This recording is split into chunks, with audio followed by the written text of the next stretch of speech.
Tell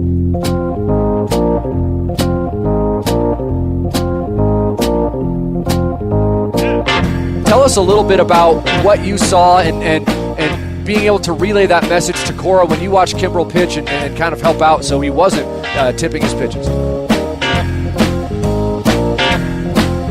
So tipping pitches, we hear about it all the time. People at home understand what tipping pitches is all about. It's amazing. And That's remarkable. What a treat.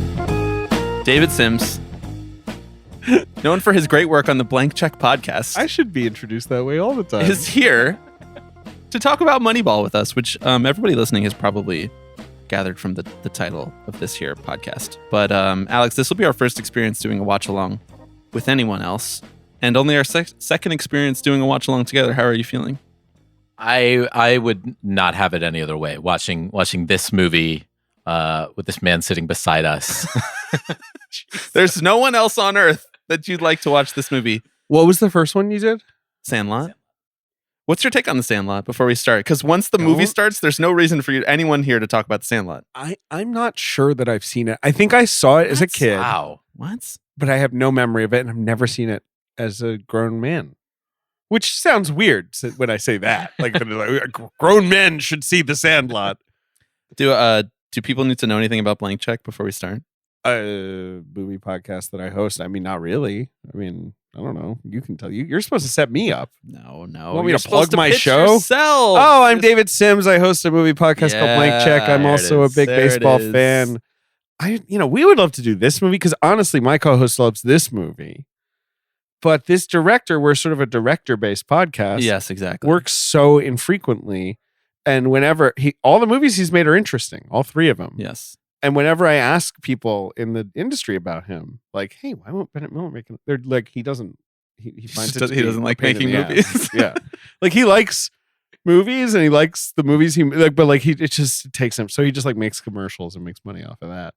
Maybe that's the right thing. That's kind of the way to go. I mean, it might Yeah. be. He's basically 3 for 3, and maybe he just wants to just chill. Rest on his laurels. Bat in 1,000, as we say in the industry. Are you guys ready to start? Anything you want to clear off your chest before you start this movie? I'm going to warn you up top, David. Alex and I have very strong feelings about the concept of Moneyball. Like, I do too. The movie Moneyball is tremendous. It's and a I'm excited winning to movie. start it. Yes. But Yeah. I'm excited to talk about the concept about of Moneyball. the actual concept of Moneyball, and then also maybe the concept of Moneyball as presented in Yes, the film. right. The sort of sanded down. What's wrong with a little math? We're going to do it. We're going to start. So I'm going to give everybody a quick little countdown in 5, 4, 3, 2, 1. Click. When I said click, he clicked. Thank you for doing that work. You're welcome. I really appreciate it.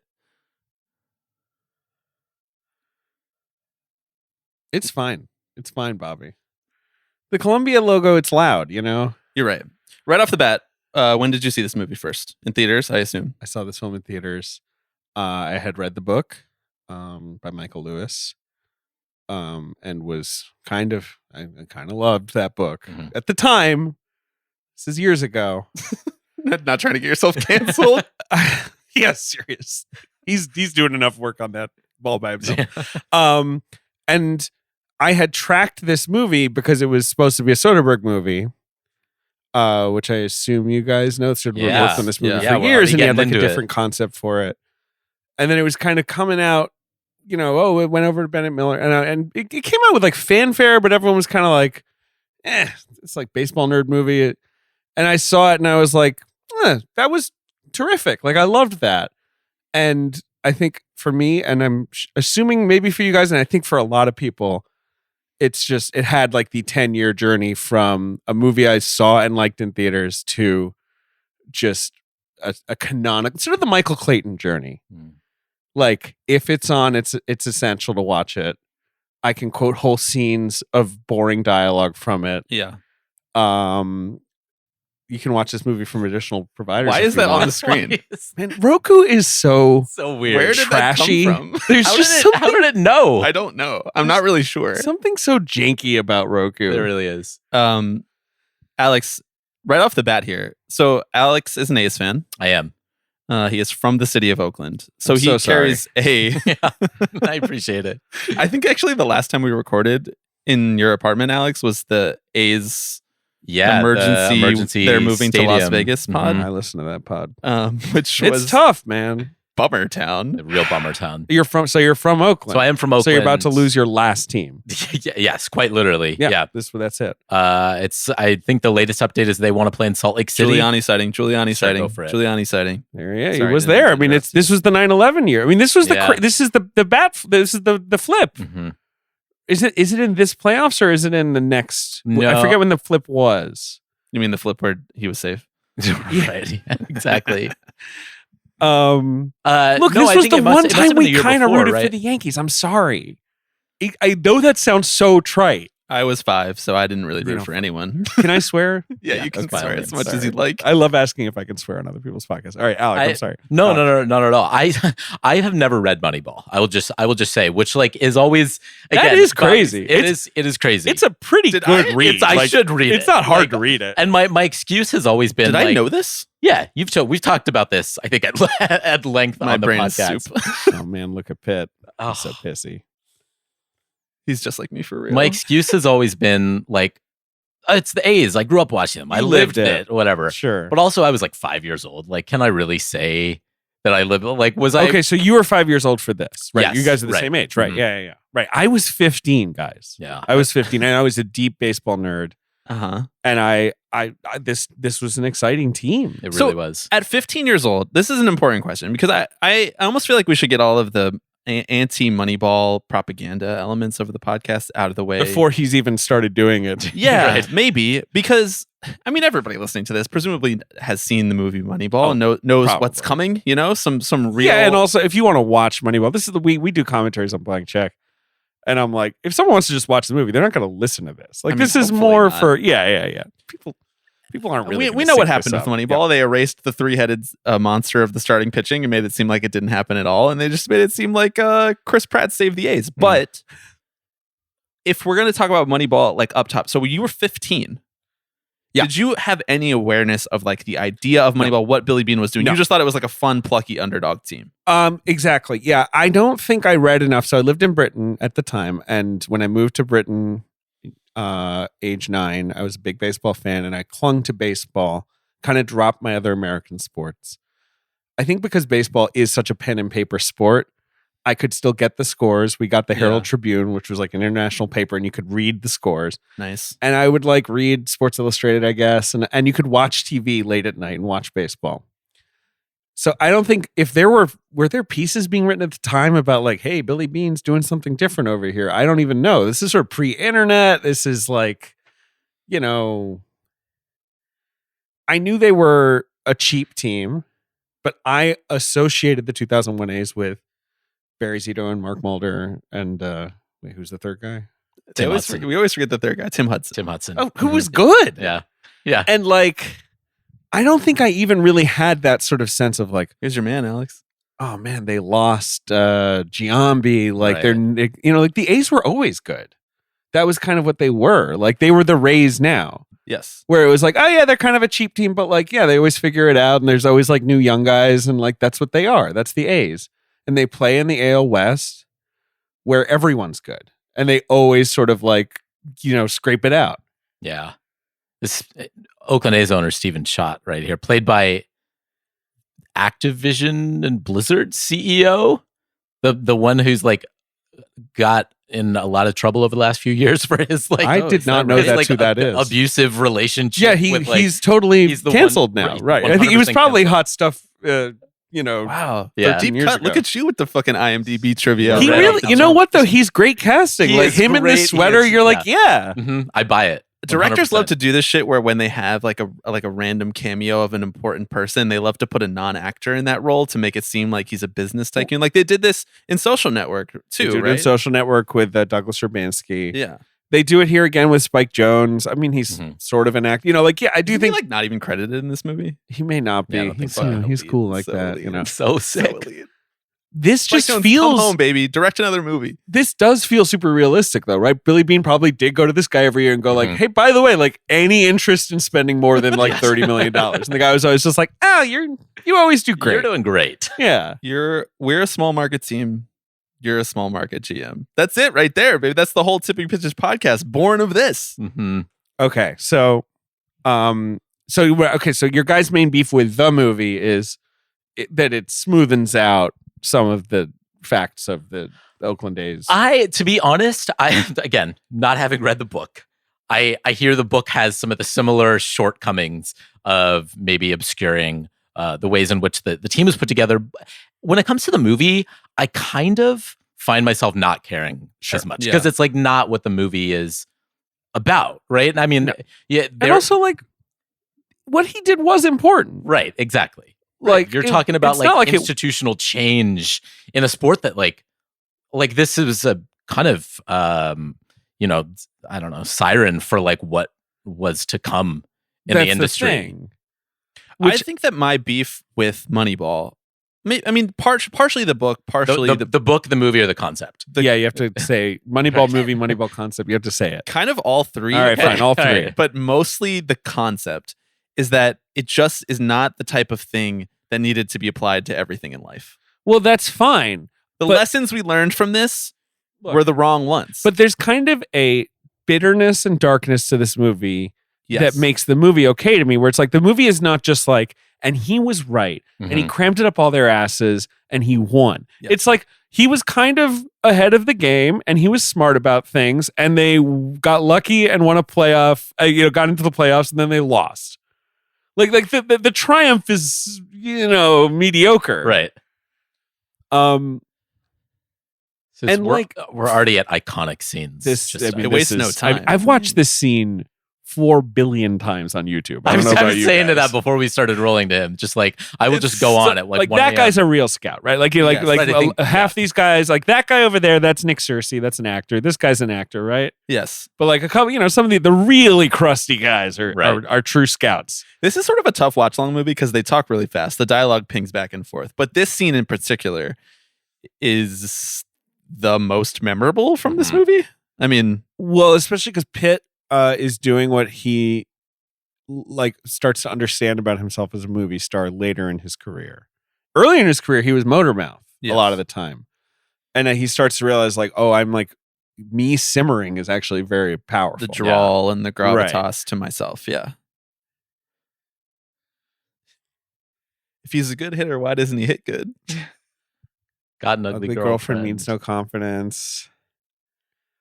You told me that you subscribe to that theory. The ugly girlfriend theory about everybody. Yeah, exactly. I mean, podcast engineers, I'm like, ugly girlfriend, no confidence. My favorite, and it might not be this one, it might be another scout scene, is the guy's like, the ball explodes off his bat. Like he's talking about it where I'm like, that does sound great. What does that mean? Yeah. Like, what are you talking about? Well, that's one of the great things about this movie. And again, a testament to the fact that like a lot of these guys are actual scouts and just using their natural parlance. But like, it does feel so real. This is what these conversations went like for close to a century. And like, that's the thing about when people complain about Barry Zito and Mark Mulder and all that. I'm like, look, man, when I was 15, I was obsessed with wins and losses. Like, I'm willing to accept that was basically nonsense. Yeah. Yes. Like I was obsessed with a lot of stats that now I'm kind of like, well, even at the time, if you'd sat me down and been like, hey, you understand that it doesn't really matter what a pitcher's win-loss record is, right? Yeah. Like, I would have been like, I guess that makes sense. And they were just cramming this. Sports Illustrated was like, oh, this guy got 24 wins. Can you believe it? It's like, I don't know. Yeah, that's the best. Like, maybe they weren't all that mattered. Do you think, here's another question that I have. Do you think Billy Bean was this much of a prick all the time? You know what? I actually don't know much about Billy Bean's reputation as a dude. He's still around. What's his he's like a senior around advisor. At this point. He's like a. What's his like public persona? He is handsome. Like he's got like baseball player looks. He does. Yeah, but I don't know. He's kind of faded out of public eye even more over the last few years. I don't know, running soccer teams in Europe or whatever, but like has notoriously been a very sort of private, reserved guy who's not bombastic or anything like that. Yeah, but I believe that he maybe had a bit of an edge to him in these conversations. And he had to like rattle these guys. God, Pitt. I mean, look, I'll talk about Pitt in a second, but read the book. The book is good, but a lot of the book is about Bill James, which obviously Yes. this can't get into, Right. And all Well, that. I think all they that's briefly mention him when the they Jonah mention character him, but comes in. there are chapters of the book that are about let me make you understand what That's Bill my James favorite did. line in the reading in the whole movie. I mean, it's what incredible. the fuck are you talking about, man? Anyway, the book. So all that stuff's interesting, and then the personal stuff about Billy Beane being drafted by the Mets. Yes. This prospect who didn't work out. All Yes. that is interesting. The A's stuff is fine. That's the spine of the book. He gets that there needs to be like a triumph, Right.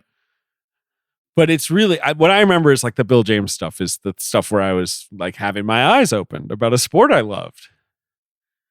This is why it's so shocking to me that you never read this book, Alex, because like you and I were raised by an internet that took this book and made a whole media career out of it. You know, Right. like They, stat took it as websites. gospel. Yeah, exactly. It's true. And like yeah. you and I grew up reading fucking Baseball Prospectus and Fangraphs and all these places that took the foundational Bill James stuff, which was made public by this book. See, I and didn't have built that. whole content arms. Here's off what of I it. had. I'm going to sound like such an old man. I had baseball cards, which I was obsessed with. What, I had you had what? The So I'm not familiar. I still got them. I've still got all my baseball cards Do from you like have those as NFTs, Right. now, or- Exactly. Yes. it's from like 91 to 93. Like that's my baseball card collection. You want a Steve Farr? I've got like 6. It was the Game Gear Game World Series Baseball, which was surprisingly in depth, like had every single player on it, all their averages and everything like that. So you learn everyone's names and stuff. And then it was like Sports Illustrated, like reading Sports Illustrated. That was all I had for like Now they're learning taking how that baseball away. worked. Yeah, they are taking that away. That Sports Illustrated baseball preview issue was the most important thing in my life every year. Like Yeah. when that came out. Yeah. Yeah. Um, This is There's so the- good. There's the chief. Well, this is like Billy on his sort of like self-discovery mission right. is tremendous movie stuff. I will say I don't know It's how Reed true to Diamond, life it is great that actor. he always had his shirt half unbuttoned. Yeah. That may have been a But like this guy feels right too, right? Like the polo shirt, yeah. This is Mark Shapiro, right? hmm but the actor's Reed Diamond, right? You guys know Reed Diamond? No.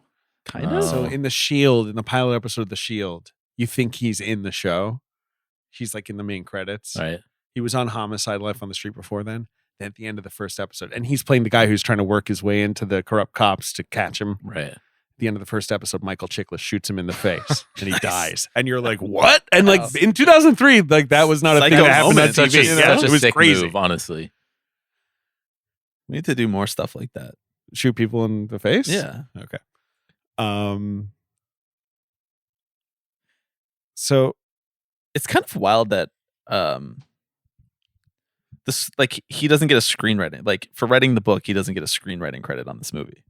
This is like, I know it's adapted from real life, but like it's pretty beat for beat the book. Right. He does pull some like lines from the book. Yeah. what Once is again, this? so Come on, I'm man! told. You gotta get in final draft. You gotta hit your tabs. It's Zalian and Sorkin, right? Yeah. Yeah. And you can Stan tell Shervin as well. he might have done it because there were a lot of versions of this movie, and there's the famous Soderbergh version where David Justice was going to play himself, Right, and like yeah. Yeah. They were Microsoft. going to have like Clippy was Lenny gonna be in it. Dykstra and like Yes. Daryl Strawberry in it. it was. I think it was. He was trying. He was like, "How do we get the stats in there? Like, Yeah.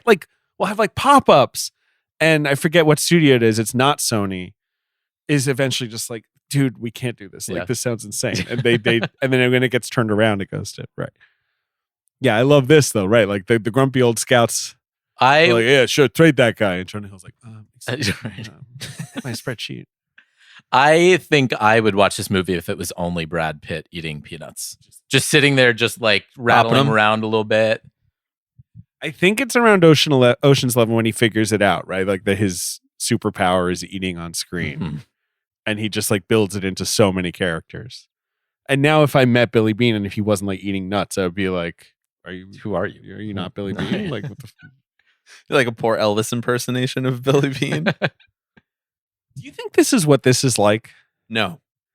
It's not like maybe it was back in the day a little more. I don't even, but like at this point, I don't even think it wasn't Yeah. just two GMs sitting down together. I almost think that like GMs basically never talk face to face except for at the GM meetings, which is why they're such a big deal. So you don't think they ever like call each other and I think they might like call or text, but I don't. But you're saying like right. I don't get the impression that they're like face to face hammering it out. Because it's a movie convention. Like, he has to like it can't all be phone calls, right? Yeah, like, well, he has to meet and the he has Jonah to meet character Jonah Hill, here, right? Who, by the way, he is nothing like Mark D. Podesta, who the character is supposedly based on. I mean, it's like a couple characters rolled into one. But I right? believe that's why he's named something else, Right. Yes, because they decided he doesn't really fit. But he is basically just like analytics come to life. Right. for this Yeah. movie. He's That just is a little the numbers right. boy. He's like the amalgamation of everything that was going on Yes. at that point. But I think it's a brilliant performance, and like he was not, he had not done anything like this when this movie came out, right? He was Right. just He's the like, obnoxious I was like, Apatow boy. oh, the super bad guy. Right. And why I like him in this movie is that he like loves baseball. Like you can tell he like loves baseball, even though he's this annoying nerd with spreadsheets. Like it would be so easy for this character to just sort of be like, yeah, I don't even watch the games. Yeah. Like I just know how to do math. It is pretty remarkable, the feat of this movie to be completely about baseball as seen through spreadsheets. Which is And like- yet I still tear up throughout Me the too. movie. But like I don't watch a lot of baseball right now because I have a kid. Yeah. A young kid. And I mostly experience baseball through spreadsheets, right? Yeah. And I think that's true for a lot of people.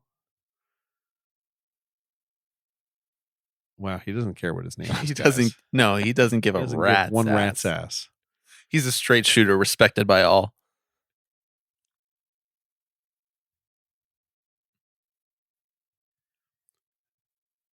Was he working at the Indians, De Podesta? Like, does Bean poach him this year? Is this also somewhat streamlined? No, he had been with the A's actually for a few years at this point. Okay, I think so they're he kinda- joined in like 98, 99. Right, they're So kinda again, making like it. little Yeah. movie magic there.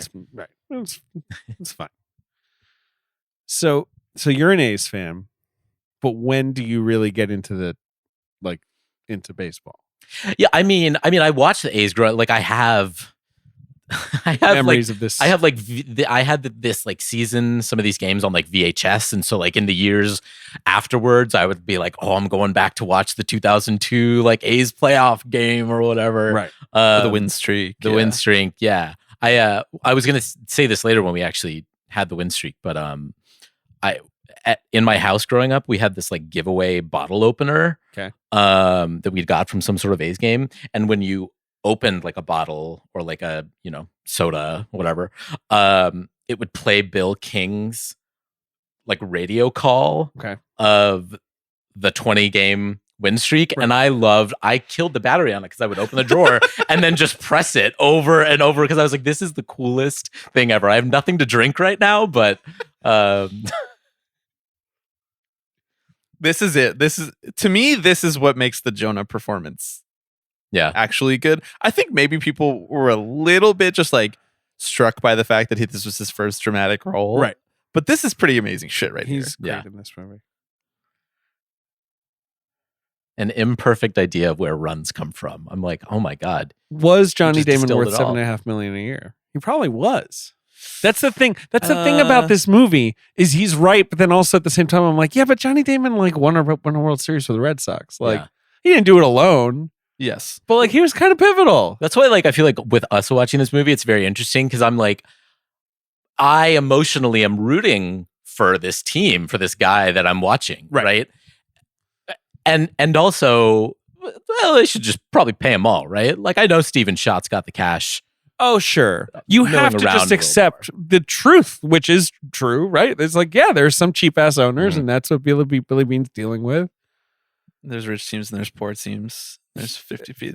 That's right. Spoiler alert. They play in a concrete hellhole. No offense to if the Coliseum So was the beloved. hate on the Coliseum is so overrated. It's a totally normal place to watch a ball game, There we David. go. It's like it could not be.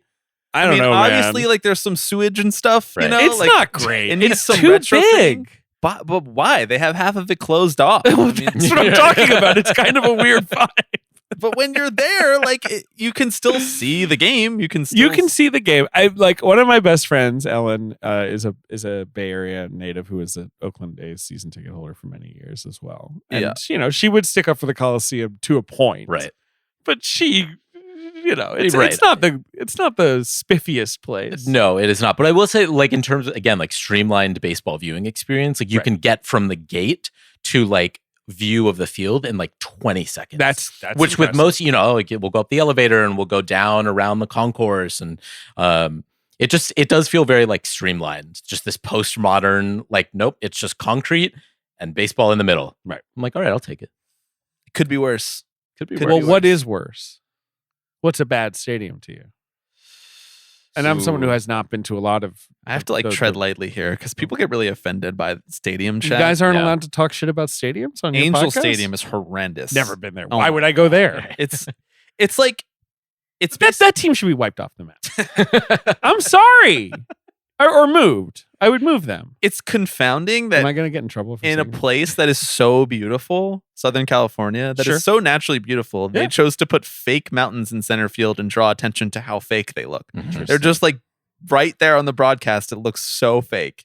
That's a pretty bad stadium, I would say. I haven't been in person, but the Rangers' new stadium, Globe Life Field, is just horrendously ugly on television. It and looks from bad. the outside, I it's watched the World really Series, bad. obviously. Right. It did look crummy. And their last stadium was all right. Marlins Stadium, terrible, awful. Feels like a natatorium, like a high school natatorium when the roof is closed. Yeah. It also kind of like smells like a natatorium. Like, why does it smell like chlorine? Like we're playing a baseball game. Well, have you been to the Trop? I've been to the Trop. I have not been to the Trop. That place is Alex, have insane. you been to the Trop? I have not been to the Trop. That no. feels like it should be like condemned, though. Like that just feels Yeah. odd. Well, they're trying. I know they're trying, and it's like No, And then, no, like, they're I- not trying I to mean- condemn it. They're trying to just play half their games there and half of their games in Montreal. that's so offensive. It's the worst idea ever. But like that's a team, and no offense to any Tampa residents or Anaheim residents, but like those teams should just move them immediately. Like if I was a Czar of Sports, there's like 6 teams across the 4 sports. You're not the Czar of Swords? I wish I was. Well, then like why- that. I would I just don't know kind of why be we like, invited you on for this. you don't deserve to be here, and these guys deserve a team. Like Yeah. this is just happening, Yes. right?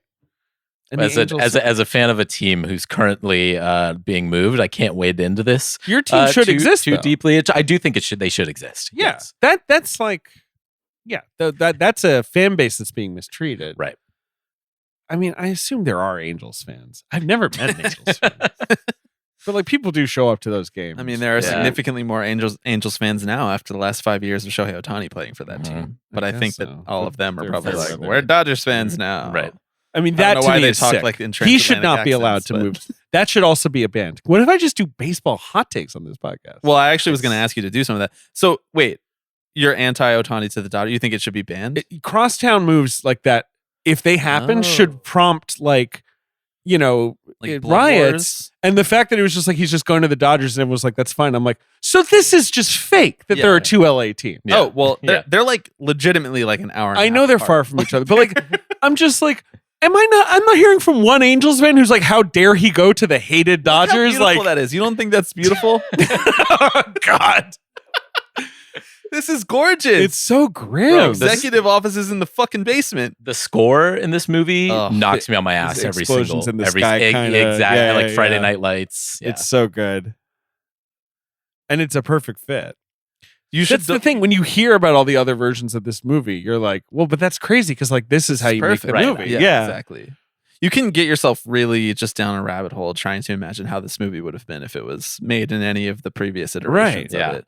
Like I was listening, so I was just trying to listen to like a couple people talk about Moneyball before we did this. And so I was listening to like, big picks like top 10 of the decade that we did and the rewatchables about Moneyball. And in the course of listening to the top 10 of the decade, Sean brought up Whiplash.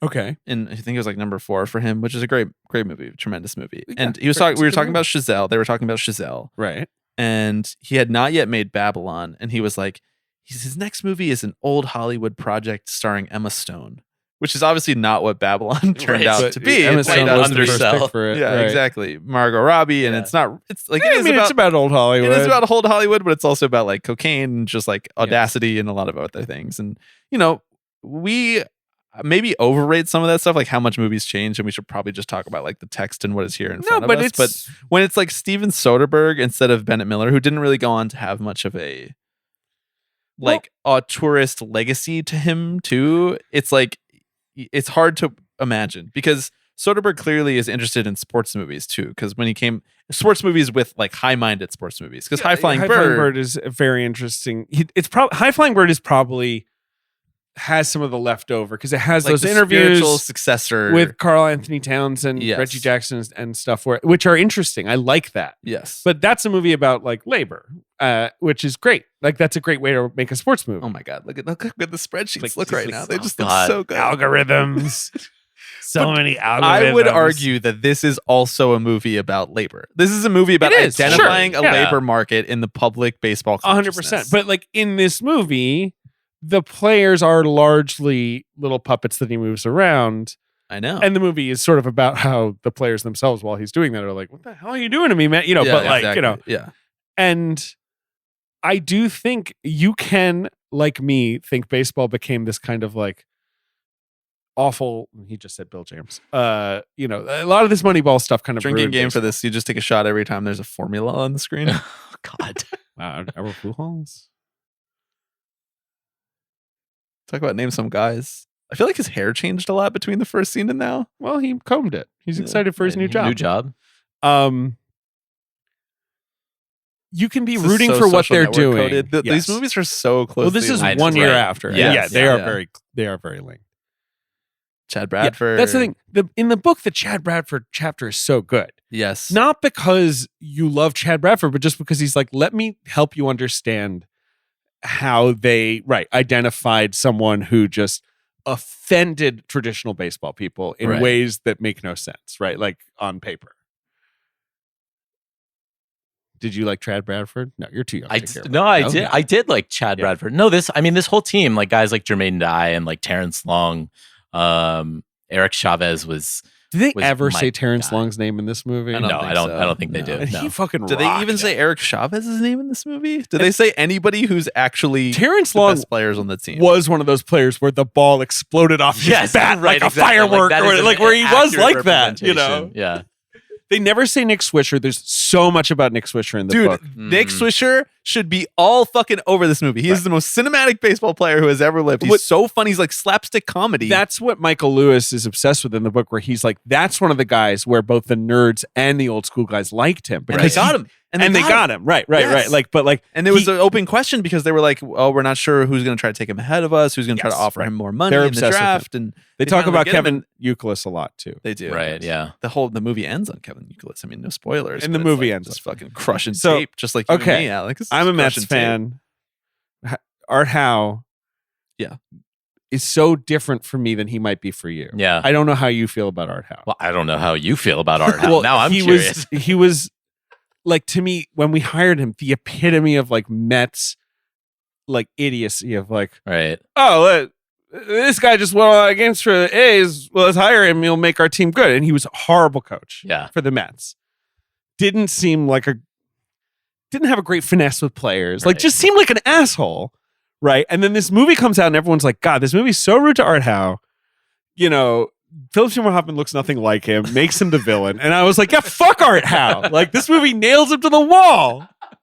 But then A's fans, I think, are like, well, he was, I think he was good. He was like coach of the year. Yes, this is like a baseball hot take and a Moneyball movie hot take. Right. Just like And I like this. I mean, Philip Seymour Hoffman is look at kind the of size of his overqualified for forearms, this dog. like movie. Yeah, like, it's a very understated. I know. Why would you performance cast from him? Why would you cast him in this if you were not going to let him cook a little more? well, he cooks though. Like, he's Is this movie 1 year before The Master, or 1 year before The Master, but you know, which I just watched last night? Miller had just for- directed him to an Oscar Uh-huh. in Capote, and so they, I'm sure, just knew each other, and he was like, "Come on, you'll Yeah, be on the poster." I kind of the like quiet simmering rage that he Right. displays throughout the movie is really like on point though. I think he like kind of nails baseball guy energy. Yes. That's the Yeah. thing. He has to just stand in for like, right now, I care about righty lefty. Mhm. I care about whatever fucking bunting or whatever it is you don't like, Billy. Right, Beane. exactly. I care about defense. I care about not having to teach my first baseman how to play first. My base. guys have to have it. Right. Oh, this is so good again. Right. All the scouting scenes are really, really special. Mhm. Literally every guy in like Glenn Morshower, Jack McGee, Nick Searcy, these are who are the actors among these guys, have all been on like FX shows. Like, you know what I mean? Like that's who they are. Yeah. Like they play like firemen and cops and like soldiers and shit. That guy must be no, I don't actually. That's Nick Searcy. He loves to post about MAGA stuff on Twitter now. Oh, good. All right. Some of these guys look like the Sopranos cast-offs. Mhm. Yeah. Do you think it's fun being a scout? That must stink, right? No, that's why all these guys have a fucking stick up their ass. You have to go to like Tuscaloosa to watch. And then some, your like, GM passes it off to the nerds. Right. And then says, we'll run this through the the through GM's system. like, yeah, I looked at a sheet of paper and your life is now worthless to me. Right.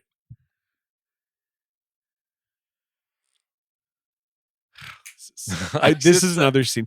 I don't know about you guys. TikTok serves me Moneyball all the time. As well. Yeah. I'm not on TikTok, but Instagram Reels, same thing. Yeah, right.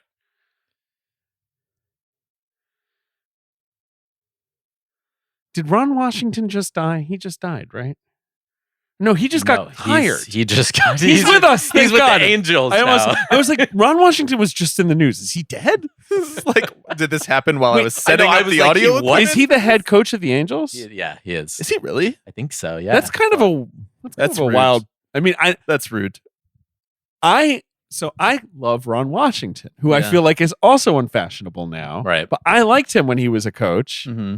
And I love that in this movie, he's the kind of like the intermediary between Billy and Yes. old school baseball. right. Which Level head. gets it, but he also is like, this is going to be hard. Like, you The know. intermediary figure, like the baseball guy or the former baseball player who also understands analytics and can be, you can like liaise in business terms between like all the nerds and the risk analysts and all this bullshit with the baseball guys and help them explain it. Like that's a whole fucking genre of guy now. Like AJ Hinch is that dude, you know, and that's why they wanted to hire him to run the Astros. That's why they wanted to hire him to run the Tigers. You like need someone who can talk you to need both someone sides. who can basically like translate code switch. For Yeah, lack of a no, better that term. makes sense. And this movie, I think like, and just the book too. I mean, introduces the idea that was going to be like a 20-year problem that organizations were going to have to figure out. And I don't think they have figured it out. No. Like you hear like Yankees brain.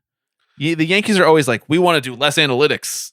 Right. And you're just like, what? I thought we fucking, haven't you guys watched Moneyball? But I do feel like that's true for a lot of sports. Those big teams are kind of like, Yeah. can we not do this though? Mhm. Like, Not you know, really- yeah. Not basketball though. Everybody's Less just launching basketball. threes, you know? yeah. There's always like one team a year in basketball that like half-heartedly is like, nah, we're gonna go big this year. We're gonna get big, and then like that doesn't work, and no one ever talks about it. So much of it is messaging. Like, it's not like the Yankees were the analytics team either. Like, I'm like, you guys let Joe Girardi like run things. You let Aaron Boone run things. Like, you're okay. You're not leaning too far in. Also, Wash's sweater. His Oh, it's sweaters really actually special. throughout this Yeah, movie it's really are, good. on another level. Gets on base. It's on base. But like, I know it's trite, but when I read that goddamn book and it was like, you know what's important? Walks and getting hit by pitch. I'm like, it is? Right. And it's just the same as when basketball as a teenager, someone finally was like, three is more than two. I was Not like, only yeah, is but it- they're so hard to hit. And they were like, not that hard, considering you get an extra point.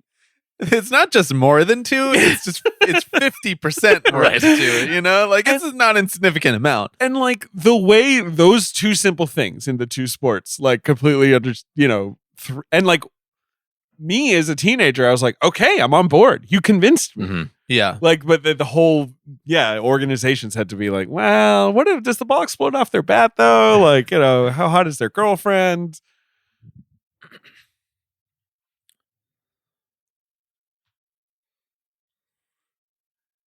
Six and a half weeks doesn't That's sound that's that long. not that long. Nobody wants to work anymore.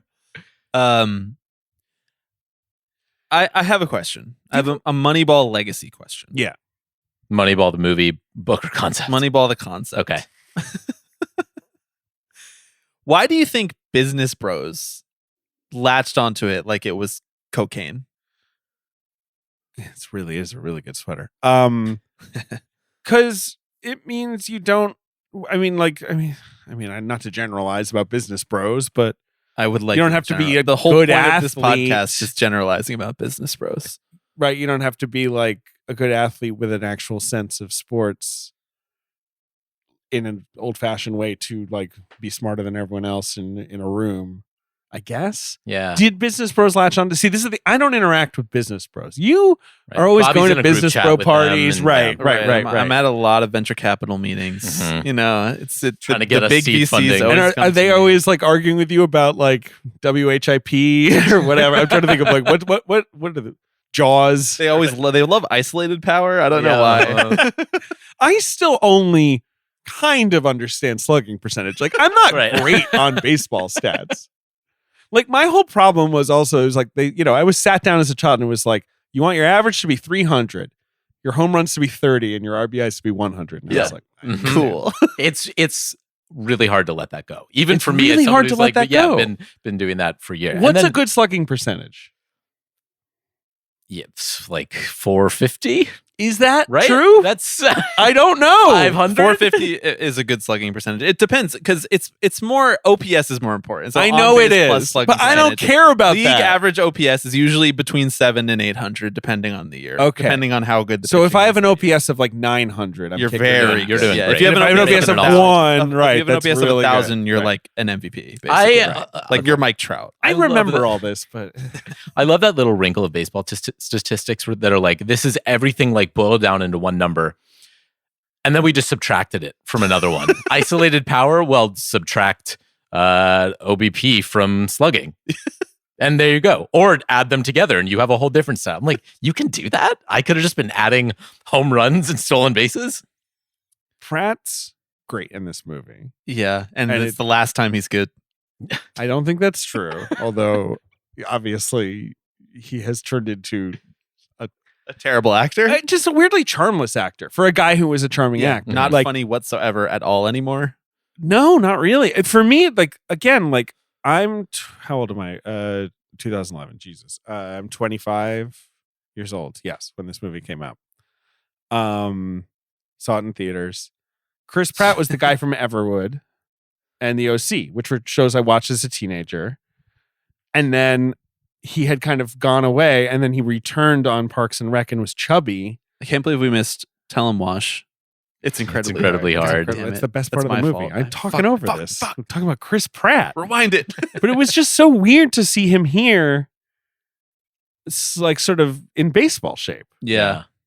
And it was kind of like, you're like, oh, good for him. He I find got in him shape. kind of like amazing in this movie for He's somebody that I amazing. absolutely hate. Mhm. Just like he's perfect for this. He's like, perfect. he's a charisma vacuum to me now. He does nothing for me. but well, like, and what's great about baseball players is most of them are Charisma I was about to charisma say, like, vacuums. So like his he's- performance here is whether or Those not jeans, it's great intentional. profile for him. Right. It nails what Scott Hatterberg type would be, which is like, Right. yeah, like kind of like a doofy guy who's right, friendly. who just Yeah. wants to play baseball plays and be with his baseball. family.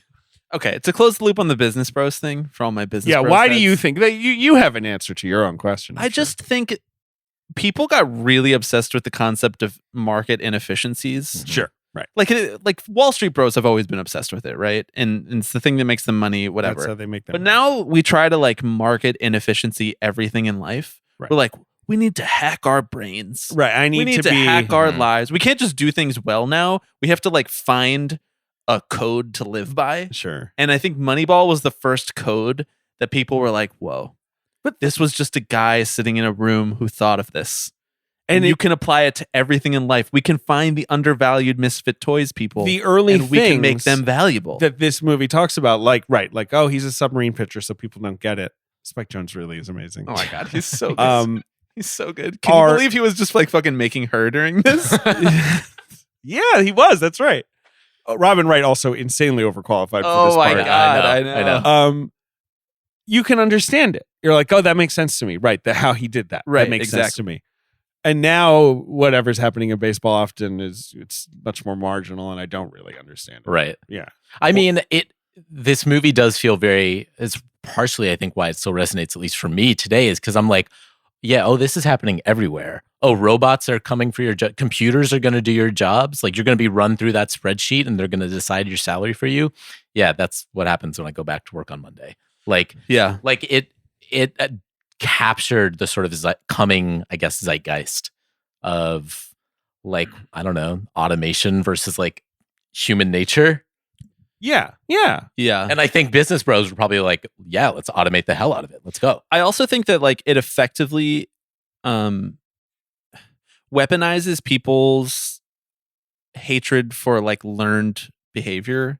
You know, like passed down wisdom that you're not that You're not my you're dad. mad about. Yeah, I'm told yeah. that I have to believe that I have to hit 100. I have to get 120 RBIs. But if I don't have to listen to that, then great. I'm like somewhat of a rebel. A lot of people fashion themselves like bad boys when they bought into Moneyball. You're like, we're the bad boys of the baseball world. And I was like, we maybe gave those people a little too much clout. Is my one I'm sure my that's one lasting true. feeling about Moneyball. But also, and it's this movie is a kind of like a part of that story because it makes it seem really fucking But cool. I do think if you're a baseball fan, you spend your whole life, young life with baseball, hearing from older, wise types, be they columnists or old players or whatever, being like, well, that's not how it's done in the major leagues or whatever. Yeah. And you know, it's such a traditional sport more than any other, and it's the most resistant to change. And so you sort of start to hate that kind of thinking. So anyone like Bean being like, listen, you old crusty scout, I don't Look care. at this man's hair. It's so unbelievable. This is like, This hits you right in the gut. Right. it Yeah. destroys me.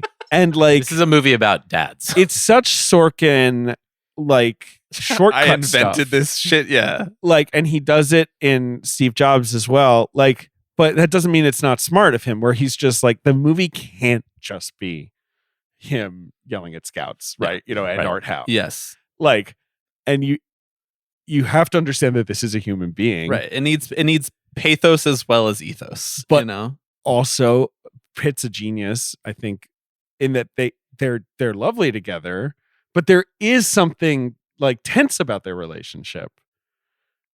Oh, she's so sweet. My friend Katie Rich, she looks so much like her. So we always used to down to the big ears, and we used to joke that like she is young Katie Rich.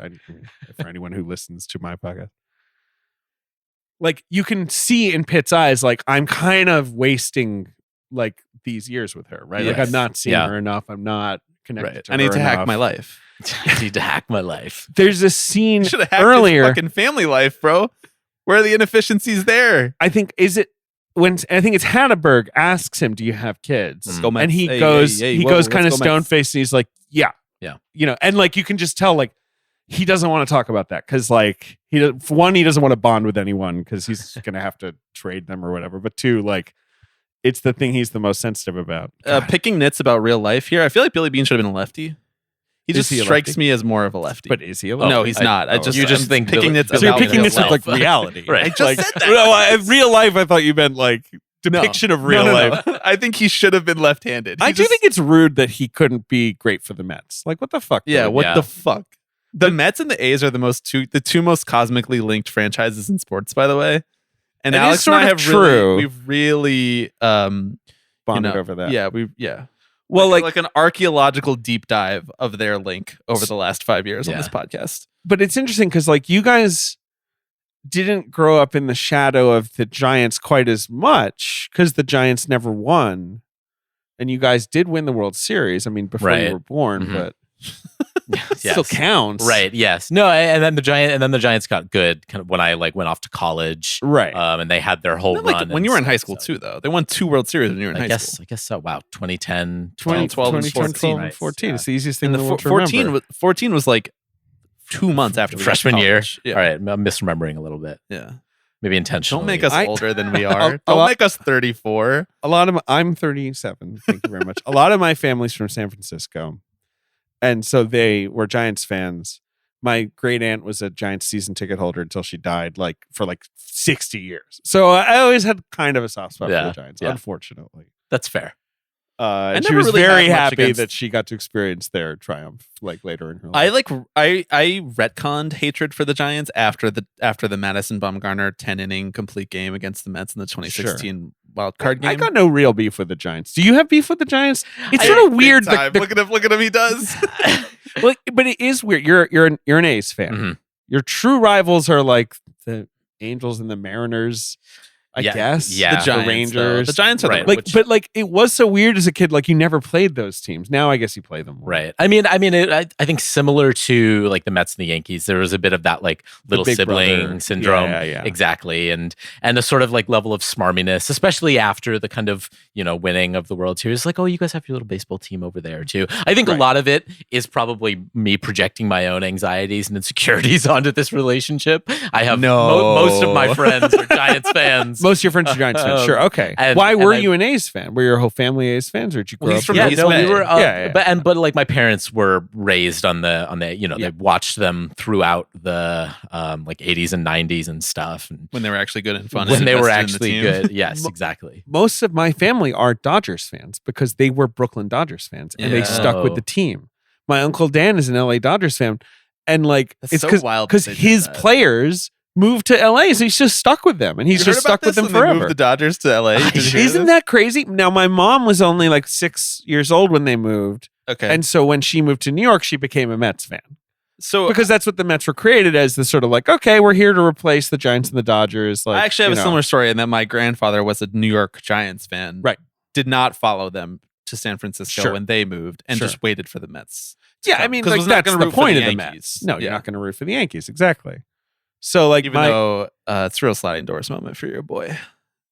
you Imagine could if be I was a Yankees Yankees fan. That'd be- I mean, it. I feel like being a Mets fan, Can is the thing. you can.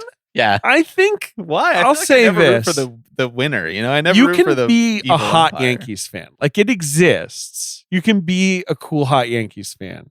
Like but- aesthetically hot or like emotionally hot. Emotionally hot. You can be aesthetically hot and awful as a Yankees fan, I suppose. I don't know. I But just I feel don't- they do the persecution complex very well. Yeah. We have But it's better They're to do kind the of a weird fan base now because their team kind of sucks. yeah. Yeah. Like, even if they do well, you're kind of like, you guys are stinky. Mhm. It's Yeah. kind of like the Lakers, Yeah. yeah. where you're just like, you have one title. I Like, have to say they're very kind of like cucked as an organization. yeah, right they're now. kind of just lame. Like, Yeah. it's kind of hard to hate. Like, I hate the Red Sox. I hate the Braves. I know, but the Red Sox are way more fun and interesting than the Yankees. I hate the Braves. I hate the Braves. I'm a Mets fan from the 90s. I hate the Braves. Oh my god, they I are don't the like worst. the Phillies, although I grew up thinking of them as kind of, not that good. And so I hate the Braves. They're the ones I hate the most. A lot of great windbreaker content for Brad in this Mhm. Yeah, movie. they're fighting. No, He made he gets a windbreakers fit look cool. off. I've never looked cool in a windbreaker. David, I'd like to pitch you a theory that I pitched Alex before this. Go ahead. Hang on this. Play the little T-ball.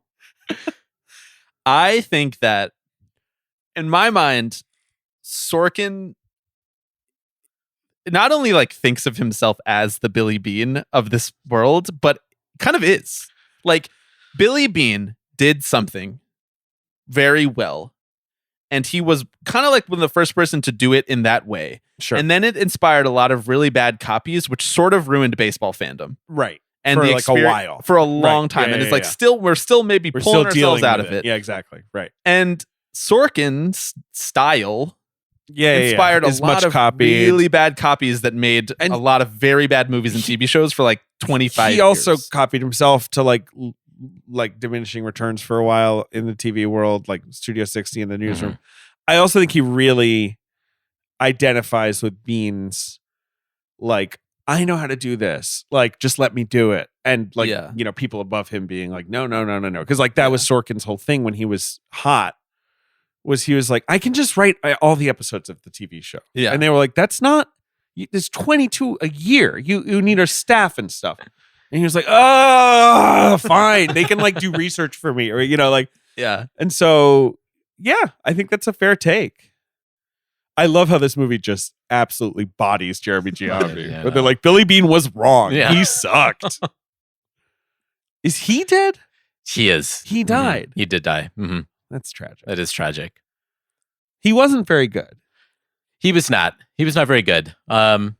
But he was fun. You know, he was Sure, He was our not very. Yeah, He was like so in the Moneyball story is like a casualty of the idea that nobody really understood what Billy Beane was trying to do, Yeah. which is that you Right. take the flyer on the players who are not going to cost Right, you a as couple much of them are because not you gonna can't work. afford Right. to take to lose out on a player that you actually spent what little capital you've been offered.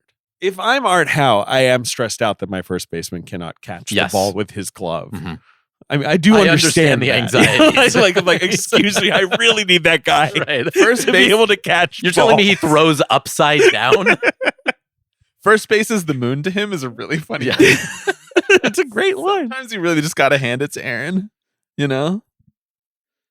But also a testament to the other folks who like were involved in this, you know, that they were able to take, you know, a Sorkin script that is oftentimes so like manic almost in its monologuing and its that they were able to kind of like make Slow it a it little down. more measured. Absolutely, it does not have the really jabbery kind of style of like Social Network. Right.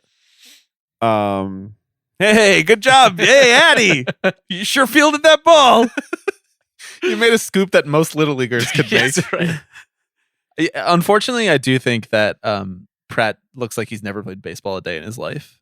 I wonder. I mean, I don't know much about Pratt's like backstory. Me either. I heard they told him he was initially overweight for this. Yeah, because he was in like Parks and Rec shape. Right, exactly. He was chubbier, and then he got in shape, and he gets Guardians of the Galaxy. Yeah. That's like 3 here's years now, after this? Now This we're is the getting shit to the point right where, here, like, dog. Like, my what are heart you is talking like, about? This is great. You're walking This over is- the bridge from the BART You ever heard train. of look for the love of the game, David? I went to Shea for years, and Shea was kind of like the Coliseum in that we were kind of like, we know there's not a lot of character to this place, and it's not, you can't like get food that's good, you know, apart from like a hot dog, like, but like we love it. So yeah, I remember. They nailed it with his goatee. Oh, That's that's a baseball exactly player what thing. Chad Bradford Maybe more looked of them like. should have puka shell necklaces, but maybe it was a little early for that. I don't know. Right. Amazing casting. He kind of looks like Nick Swisher too, though. He does, yeah. Whoever this guy is.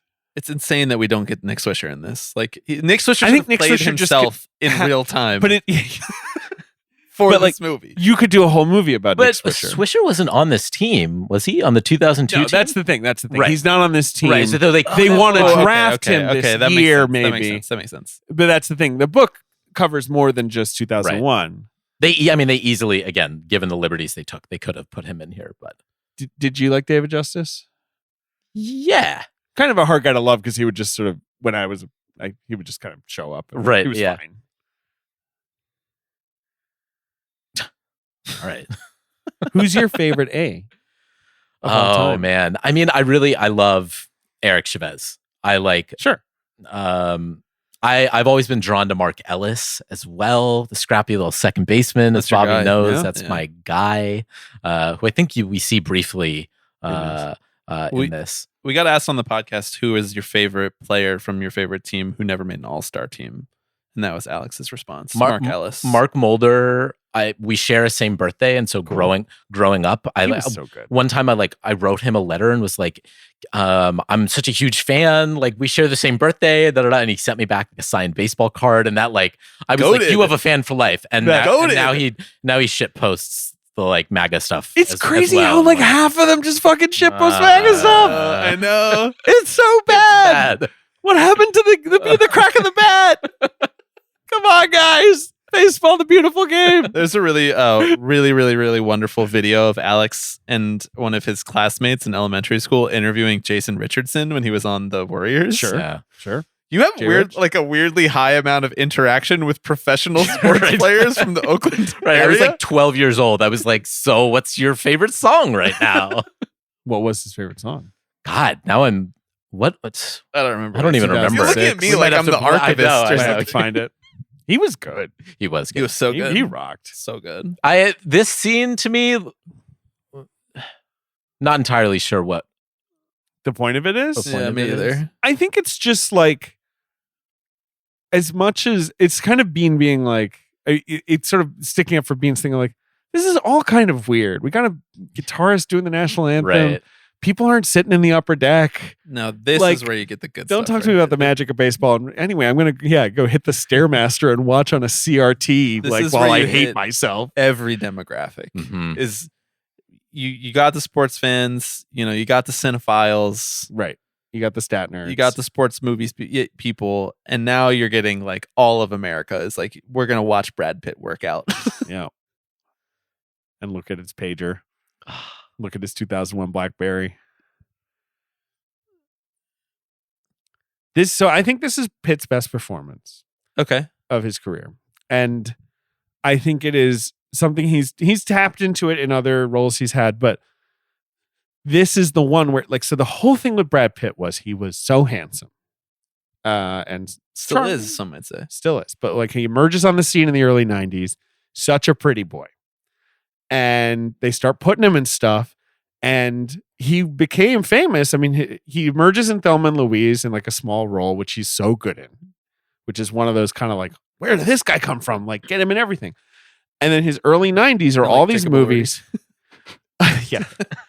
I don't know if you guys have seen these movies like Legends of the Fall and A River Runs Through It and Interview with the Vampire, where he's kind of a drip and he's kind of this pretty boy and people love to bag on him. And then he swerves and he does 7 and 12 Monkeys. And then, Fight Club, eventually people come around okay, he's Right. cool, right? But I feel like he so strongly identifies with Billy Beane as the you set me up to fail with this draft pick shit. Yeah. And I am a movie star, but I'm this movie star who's almost betrayed by his looks. Right. And so in playing Billy Beane, he's playing this guy who's betrayed by he looks like a baseball player. Yes. Especially younger Billy Beane. You're oh yeah, that guy didn't play center field for 20 years. Right. And that's how he just understands this guy so well. And the weird chip on his shoulder he has about don't tell me about his hot girlfriend or whatever. And that's what I love. So much of what Beane does is moves get me away from I the know. game. He's 'cause so it's just gonna- resigned to this. Yeah. he knows about the romance of baseball, and he's if I'm too close to it, it's gonna scramble my antenna. I'm not gonna be able to play Scott Hatteberg or whatever. I think that. So I love that reading on it, that this is the character that he relates to and that his Right. career arc follows the most, and that's why he fits into the shoes so perfectly, or whatever, however you want to put it. But I think that this Another is great line alert. Incredible line reading, yes. Every time we talk, I'm reinvigorated, yes. I think that this is his best leading performance, and I struggle to think of who would have played this as well as him. I do too. Yeah, it's very hard to imagine. Right. And he was there through every iteration yeah, of this, right? Yeah. It was he was always going to be we're not doing this without Brad. Yes.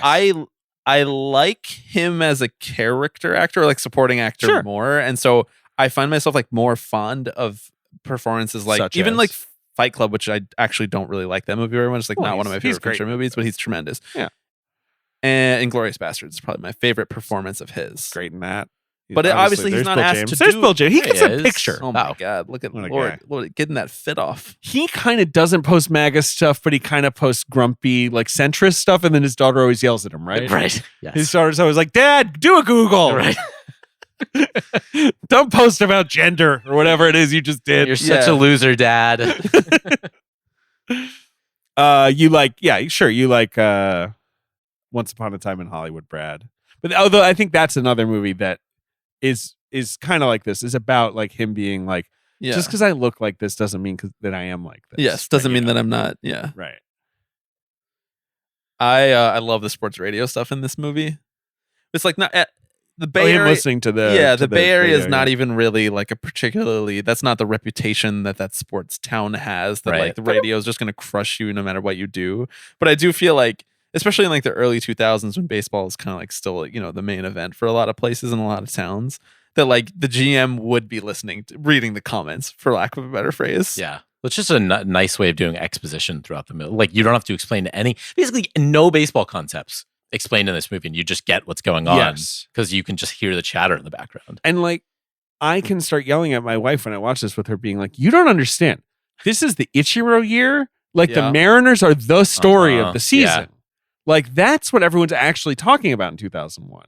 That's why they were the wild card to begin with, and they won like over 100 games. Right, exactly. Like that was the thing about the AL West is it was like crazy. All those teams were good. And then like what else is happening this year? Oh yeah, 9/11 happens this year. Like it's a weird baseball year. And then like the fucking Diamondbacks win the World Series like at the end of all that. So, but this is the 2002 season, though. So this is the year. Oh, this is 02, right? Yeah. Then why does nobody mention the fucking 9/11 just happened? Because the movie opens This on is them 2. losing This in is not 2001, and this was his That's right. response to That's falling just short. In Okay, so 2000. wait, so the Angels win that year. In 02? The stupid rally against the monkey Giants. Angels. Yeah. Yeah. It's Angels Giants is the Put some respect on Bartolo Colon's name. sure. Yeah, Cologne. Who's on that team? Put some respect on fucking Troy Glaus's name. Right. Big Uh-huh. sense. Mm-hmm. Who else? Tim Salmon. That's Tim right, Salmon. He Tim was on good. that He team. was David really good. Eckstein. Oh, Yeah. God. Yeah. Don't say that name around two Mets That's like fans. Seriously. That's like the Dusty Baker Giants Mhm. who are like little guy named Barry Bonds, I think, was on Yeah. that team. right. It's like the 1 year Barry Came up Bonds small made in it. the big moment, though. Couldn't hit another bomb. Should have done more steroids before the playoffs. The Mets are You could have done that. Are exposition god for this awful. Could movie. have done the exhibition. the Mets are god awful. Right? Yeah, like it's like 2 years after the Subway After- Series team, right. which was like ancient. They're- all they're- those they're- guys right. are like in the ground. by they're then. terrible. Yeah. Is like Ray Ordonez. It's like Yeah. is he still around? Like I'm trying to remember the I Mets don't of this know. year. I was 6. All right. Okay. You know what? You know what? Just shut the fuck up. So okay, wait, David. I'm trying to remember like what's happening in baseball around this. team. Yeah, That's all yeah. I mean. Right. I guess like Randy Johnson's still the best pitcher. Yeah. Randy Johnson, Pedro, Pedro is like is- really on the scene and peaking, and the Red Sox are starting to like arm up for their run to break the curse. 2003, the Red Sox were great, Yes. and they were. 04 they finally actually did it. I'm aware. Yes, I remember that one. We're kind of at like the intermediary period Yeah. of this movie. They're on we're the in the plane. middle. He's Yeah. talking to David Justice. We're seeing now the relationship between the nerds and the athletes really play out. Well, also it is David Justice being like, by the way, you guys might be nerds who are saving money, but like I would like to be able to like drink soda in my Yeah, like, I would place like a of work. Gatorade, please. Like, Yes. I'm going to use this moment to ask you, David. Yes. I asked you what if you could do any movie for a Tipping Pitches watch along, any baseball movie, what movie would you choose? And you chose Moneyball. Why? Well, I love this movie more than anything, and I also there's Ichiro. I mean, I was obsessed with Ichiro. Who isn't? Who is? Remember when he said he would never play for the Yankees? Yeah. Well, then he did. And then he did. Shaved his beard. But honestly, he was kind of sweet on the Yankees because you were like, there he is. Remember when he said he didn't know who Tom Brady was? I also, there's the Ichiro whole just thing where says bits. he That's would- all he people are does. like, Yeah. what's the name of your dog? And he's like, I can't tell you. I need to ask my dog's permission before I tell you. That's good work right there. Yeah, it's Billy serious. Bean come on How's the his- how's bulking his form, pods. bud? Really good. My favorite. Although those are the easier style of pull-ups where your hands are facing This- inwards. This rather is than my like the favorite wide baseball grips. movie. Okay, That's why I picked it. My other favorite baseball movie is The Natural, good which one. I think is the opposite of this movie, which is about how baseball is like a magic gladiatorial sport where like there's nothing to be known. exactly about it like at all. it's all vibes and like legend yeah. and like everyone should just be called like the Chipper, like everyone should just have like a weird nickname and you ride Oh in my like God, a Jim rail Comey. car. Like I love how that movie leans all the way into the sort of mythic fairy tale Yeah, part of yeah, baseball. yeah, yeah, and I yeah. think that movie rules. What are other good baseball movies? I mean, Field of Dreams is a good movie. I But agree. like that is a good one. that's a good movie about Some people would think that was a hot take that you said that. I know that, and I think that's absurd. But like that movie's wonderful. But that movie is about like baseball is like a family tradition that you pass down. It's not like about like the sport of baseball. I fucking Really love the real incredible- baseball footage that they use in this I do movie. Well, too. because Also the really- green on it, like the weird compression. It's so good. Incredible that they got Ricky Henderson into an A's movie and he's wearing a Red Sox jersey. That's just elite. That's kind He's the best A of all time. of without a doubt. It's not even right. close. That's not even It's not close. close. That's the Bill James quote I think about all the time. Which one? If you split him in two, he'd be two Hall of Famers. It's like the coolest. That is a. It's like the coolest way for a stats guy to talk about his nerdy thing. You know what I Yes. mean? Look at your man. Look at your man. Look at the fit. He's got the same damn sweater. I know. Look at this visor. Do you guys have visors? No, I've never been a visor guy. I haven't. Should we rock a visor this summer? Should we like try and bring visors? bring 'em back? Okay, big dog. I see you trying to start fashion trends in the Tipping Pitches Patreon. This is the second episode we've recorded today, and the second one that has featured menswear discussion. hat chat too. Hat chat specifically. Oh, wow, that's true. Yeah, what you don't know, Sims, is that we already recorded a whole pod today. What was it about? Just Was it like a our Patreon normal, or was it our your normal weekly pod? episode? Yeah, because we usually record on Sundays. You know what's a pain in the ass? Patreon? Recording podcasts. Yeah. Fucking grind. You guys don't go too long though. At least you guys. You don't go blank check length. I mean, you guys are just truly doing a different Powerhouses. Oh, great! Chucking the tea. Really? She's so sweet. She was on this show, Brothers and Sisters, at the same time, like a family soapy drama that I inexplicably watched. Yeah. This is very to me, this is what dads and daughters do, right? They eat ice cream sundaes, put some more fucking whipped cream on top, and then the dad maybe tries to venture so everything's okay, Right. doesn't really know how to talk about her social life or whatever. So you have you were mentioning you have I have a daughter. You have a daughter, and as a father of a daughter. As a father of a daughter, she's not even 3 years old, so we don't have involved conversations yet. But has it your experience watching a movie like this that explores fatherhood, yes, it completely transformed. Have you watched this movie since you had a daughter? Yes, and I sobbed in front of my wife, just talking about this aspect of the film. But that every movie with a parent relationship in it, you react to it differently, and then any movie where a kid is in peril, you react to it differently, and you're like, what was the matter with me? I was didn't give a shit about this before I had a kid. But there just something is some panic button gets pushed in your brain. That what fucking Aquaman 2. There's a baby in peril. I'm a smart 5 stars. person. Good movie. 5 stars. I'm watching it. I'm like, I have to admit something. I did not listen to Wonkwoman because I did not watch either of those movies well, yet. you don't have to watch those movies or listen to that episode, but I did those things. He's so grumpy, Billy. So grumpy. This is kind of how Alex is. He flips the desk all the time when we're No, I can tell from the vibe of your apartment, Alex. When the recording setup doesn't work, the chairs start going flying. Yeah. And I had that question. Who do you relate to the most in this movie? Who do you think that's you are most like? And also, who do you think you would want to play in this movie? 2 separate questions, but related. I'm thinking. Who do I relate to the most? I might relate the most to Art Howe. Yeah, I was thinking the same thing. Who is currently on screen, but I do think my dynamic in the podcast I do with Griffin Newman, my co-host, I'm more the Art Howe. No, we don't want to shake anything up. Let's just do what we do. What we do is fine. We don't need to be doing something complicated. Yeah. So I sympathize with Art Howe a lot. Who would I play? I'd play the Jonah Hill part. Probably. yeah, Yeah. that'd be fun. Right? I'm more enthusiastic than Peter Brand, though. Peter Brand's very usually low key. Yeah, but I mean, Jonah is usually more enthusiastic too in the roles that he plays, or usually chattier. That's what he's doing. He's kind of tamping down his natural thing. Who would you play, Alex? Well, I guess who do you relate to first? Who do I relate to? I relate to Mark Mulder. Pretty good at my job, but nobody wants to talk about it. He's not in the movie. I don't know. I kind of relate to David Justice. Yeah. David Justice is how much? I'm just trying to do my job. Can you squeeze a little more out of me? I'm putting it all out there, but my body hurts. Well, and everyone's kind of rude to him where they're like, David, you're almost dead. Right. Yeah. He's handsome, 36. rich Right. guy. Billy Bean nags him jacking repeatedly. homers. Right. And they're like, David, we're getting every bit of blood out of the stone here, but we all know you're almost, done. There it is. Jeremy. Right. It's that they've lost. Maybe I right? would play Jeremy Giambi. Yeah, I don't you could play relate to him. Jeremy. No, but I you could could play nail him. that. I could play him. He's grumpy because they lost, right? And Yes. it's they're He's grumpy, celebrating. and they're in Why are you last celebrating? still at They this point, I stink. think.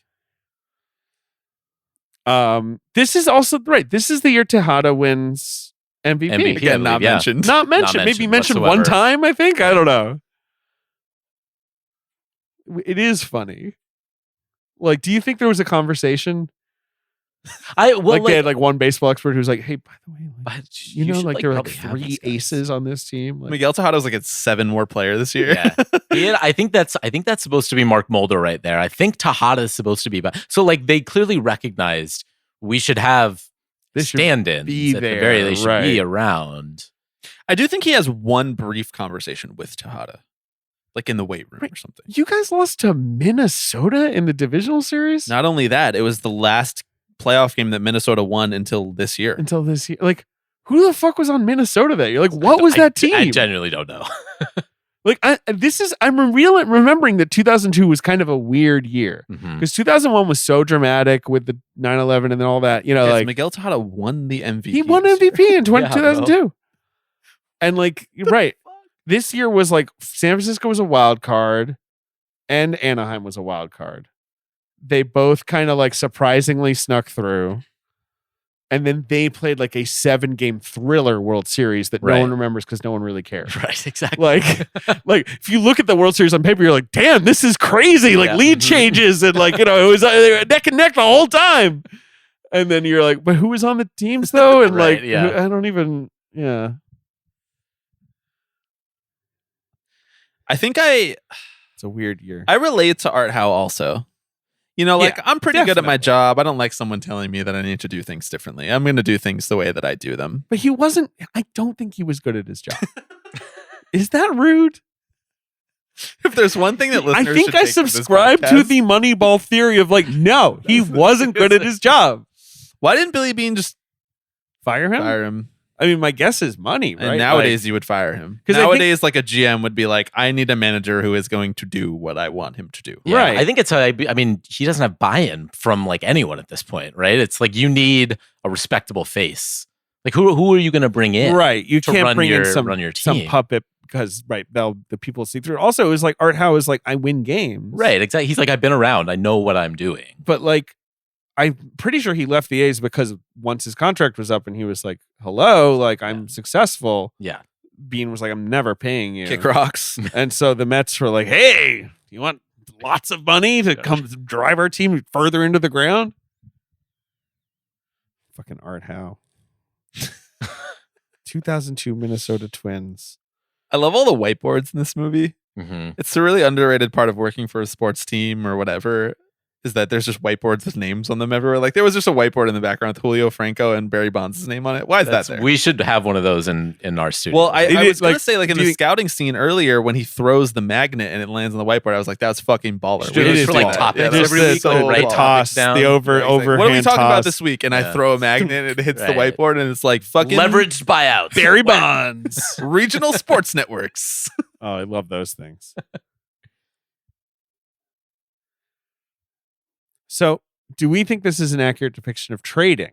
Yes, I think it is. Right? This is because this is how I think this goes. Yes, you call, you get a promise, you get a promise, you call another AGM, you call the third GM. Yeah, It feels crazy to me that there has to be this kind of like verbal agreement thing in sports where it's like once we've agreed, even Right. though we now have to file paperwork and call people and like yo, he's calling the god, bro. He's calling Dave Dave Dombrowski. Dom. hell yeah. Yeah, brother. So this is, the Twins were just like pretty good. So It's in the on this first movie. Ron Gardenhire season. It's the last David Ortiz season. Oh, before he Before goes, to the Sox. Yeah, It's Torrey Hunter, Doug Minkowitz, who is like one of those guys that I, a little nerd, was like, people underrate this guy, but he gets on base. Like, I was like one of those guys. I can't believe they traded Pena. They make It's such a crazy. big deal out of this in the book. They're like, Yes. he might have been assassinated in the streets for trading Pena. He Yeah. won the Rookie of the Year before. Yes. It was crazy to do that, I think. It's kind of a homegrown baller, player. move. He's whenever I trading wanna do Pena my- to play an incompetent first baseman.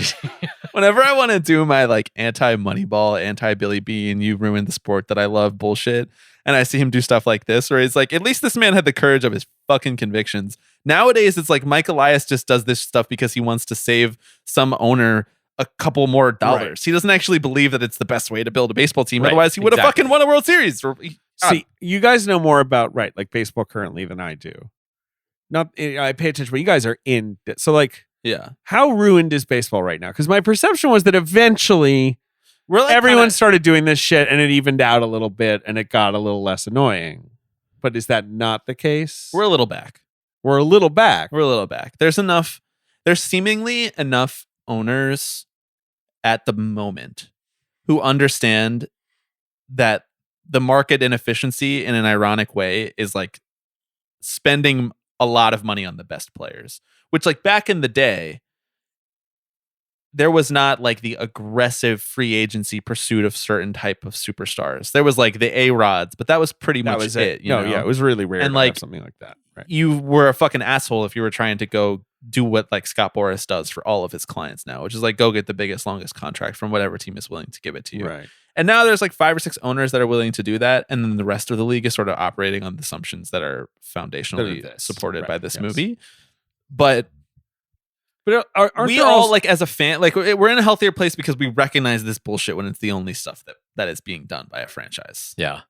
I mean, obviously, I was about to say we do. I feel like we have less teams now that are like, we fundamentally exist as like a money laundering operation. We have no interest in being good, Yeah. but then the A's are. There that. are a few of those, and the A's I would count among them. Yeah. But the A's are that for a specific reason of like, we actually have to prove that we cannot function. Right. Right. Like Yes. this is like, we're making a point. Like you That awful literally is Oaklanders what won't they're let us doing. be Yeah. good. Right.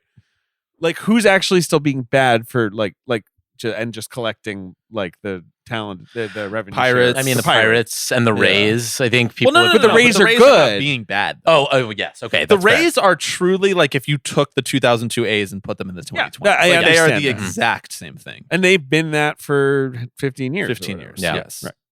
But they also have like this weirdly like cultish philosophy about what the Rays believe in and how they're like on the cutting edge of everything. They're like Moneyball bastardized in my mind. where I think they should go like back ta- to being the Devil Rays. I agree with that. I agree. Thank you. I completely agree. That was such woke nonsense that they had to take the devil out of their name. Yes. I know.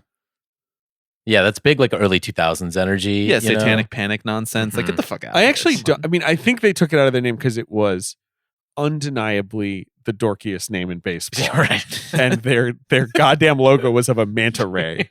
And But they now had their lost logo is for of a 10 years. sun ray. It's But like a they should sunburst. They Yeah. should have Fucking pivoted corny. all the way off. Like they did the kind of half-ass, like, but we'll still be the Rays. It's like the what? most Yeah, it's like, why are you? fucking like Microsoft Word pre-created clip art Like, nonsense. The other bullshit Tampa I've Bay ever teams are the Lightning. So That's a sick. great name. seen. So sick. And the Buccaneers is Eh, fine. it's fine. Yeah, it's all right. I think they should move to St. Petersburg and bring back the Devil Rays. So you're the St. St. Petersburg, right? St. PTRs. No, they should be moved to Montreal. That should just happen. That again, if I just pick you up, you're in Montreal. You're the Montreal Expos. The Tampa Bay Devil Rays, we seal them in concrete. This is a real This is a great scene. Sigma move by him. What is it? Is this Thomas Jefferson hanging on the wall right there? He sure does have a Thomas Wow, Jefferson. I never saw that. I don't know. This is why you do events like This this. is why you you know, do it, you yeah. notice this shit. You are outside your mind is a real Aaron Sorkin line. Where he's Yeah. like, what's a cooler way to say you're out of your mind? Hey, Jeremy, grab a seat. Fuck you. Now leave.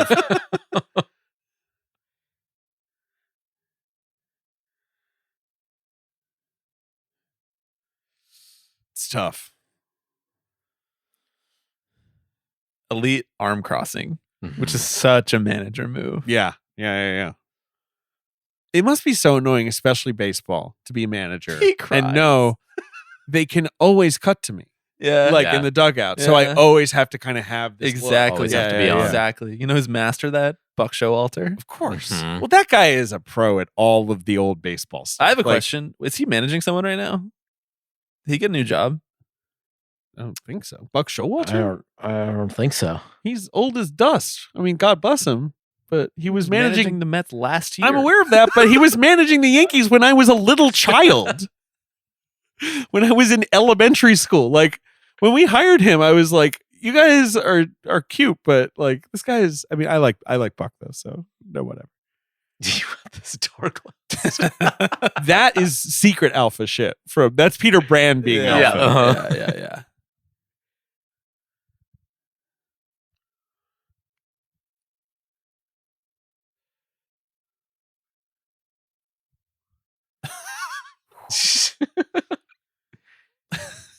He does a great job of looking absolutely petrified anytime his name is called. Yeah.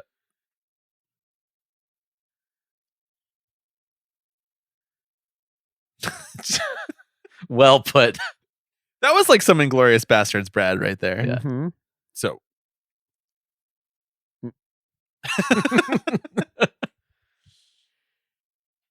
Rousing stuff. Direct descendant of the mountain man Jim Bridgers. If the A's move to Las Vegas, which I assume is going to happen, Is likely. will they still be green and yellow? 50 on our most recent podcast. Who knows? It's a coin flip. Will they still be green and yellows? Yeah, will they keep, because they have one of the best color schemes in baseball. I know they have a beautiful color scheme. Well, and that's been the whole thing with the city of Oakland is trying to like negotiate now. You can't keep the name. We'll do a Seattle Supersonics thing of like we hold on to all of that. Exactly. Yeah, Which like I don't property. I don't know why they didn't try and negotiate that. Like they're negotiating that as they're on their way out the door. Like you should have gotten that down on paper right years ago, but they want to keep it. I just don't know why they would. Like why don't you start fresh? That was Tejada, by the way. He was sitting there next to the guy who was talking to Billy Bean. The MVP of holding an MVP trophy. You think they might not move just because this Vegas thing seems like it's built on quicksand? Yes, exactly. It does seem weird. Just because it's all very weird. It's been a years-long process and we have zero details. Right. On That this. they're like, it's going to be a 30,000 seat arena. And you're like, well, that's pretty small. Right. Where is it going? They're like, it's going to be the smallest baseball stadium in the smallest market in the league. Also, there's questions about if A's owner John Fisher has any money. Well, that seems like an issue, sure. Right. He's gonna have to sell some Gap stock. He is. Are you aware of John Fisher being the descendant of the people who founded Gap Incorporated? No, I'm not. Clothing company. That's where he gets his money from. That's where he gets his money. Okay, so sell some Gap stock, John. But like, I have no beef with. This is badass. Such a roast. Rude. This is not how I would motivate people, but it's effective.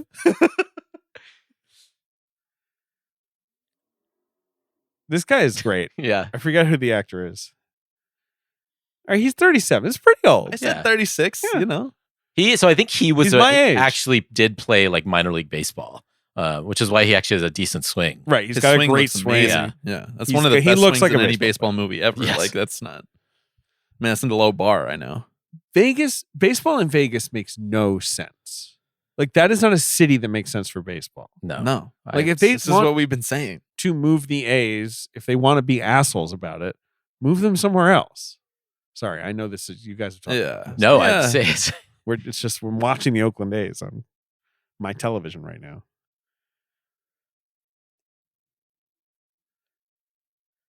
I like how it just resonates. It's like, okay. That's coachability right there, dog. Mm-hmm. He gets it.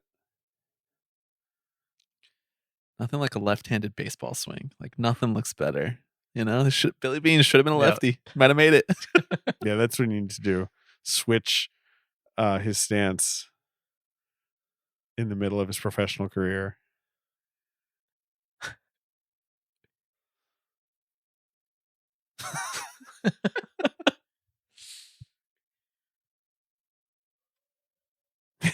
This is a good scene. Every scene is good. And David Justice played first base, did he not? Or was no, he a he was left an fielder? outfielder. Yeah. Largely out. He never played first base? Great delivery. How's David Justice? I'm about to have the moment of does David Justice post MAGA shit all the time, which is what Yeah, I happens know. anytime I Google any former Yeah. baseball player. Yeah, he was an outfielder. I made that up. The Gap. There you go. Yeah. What did they know? John Fisher needle drop. Does the Gap have greeters? No. I don't think of that as a thing the Gap does. No. Like Hey, Costco welcome to the Gap. has greeters. Walmart has yeah. greeters. David Justice. I think of him as a Cleveland Indian. I know he was on the Braves longer, Yeah. but I think Wasn't he on the Braves World Series teams? He was on the Braves World Series team in Yeah. '95. Yeah. Just one. They only won one time, my friend. I meant like the ones that went to the World Oh, Series. sure. Yeah.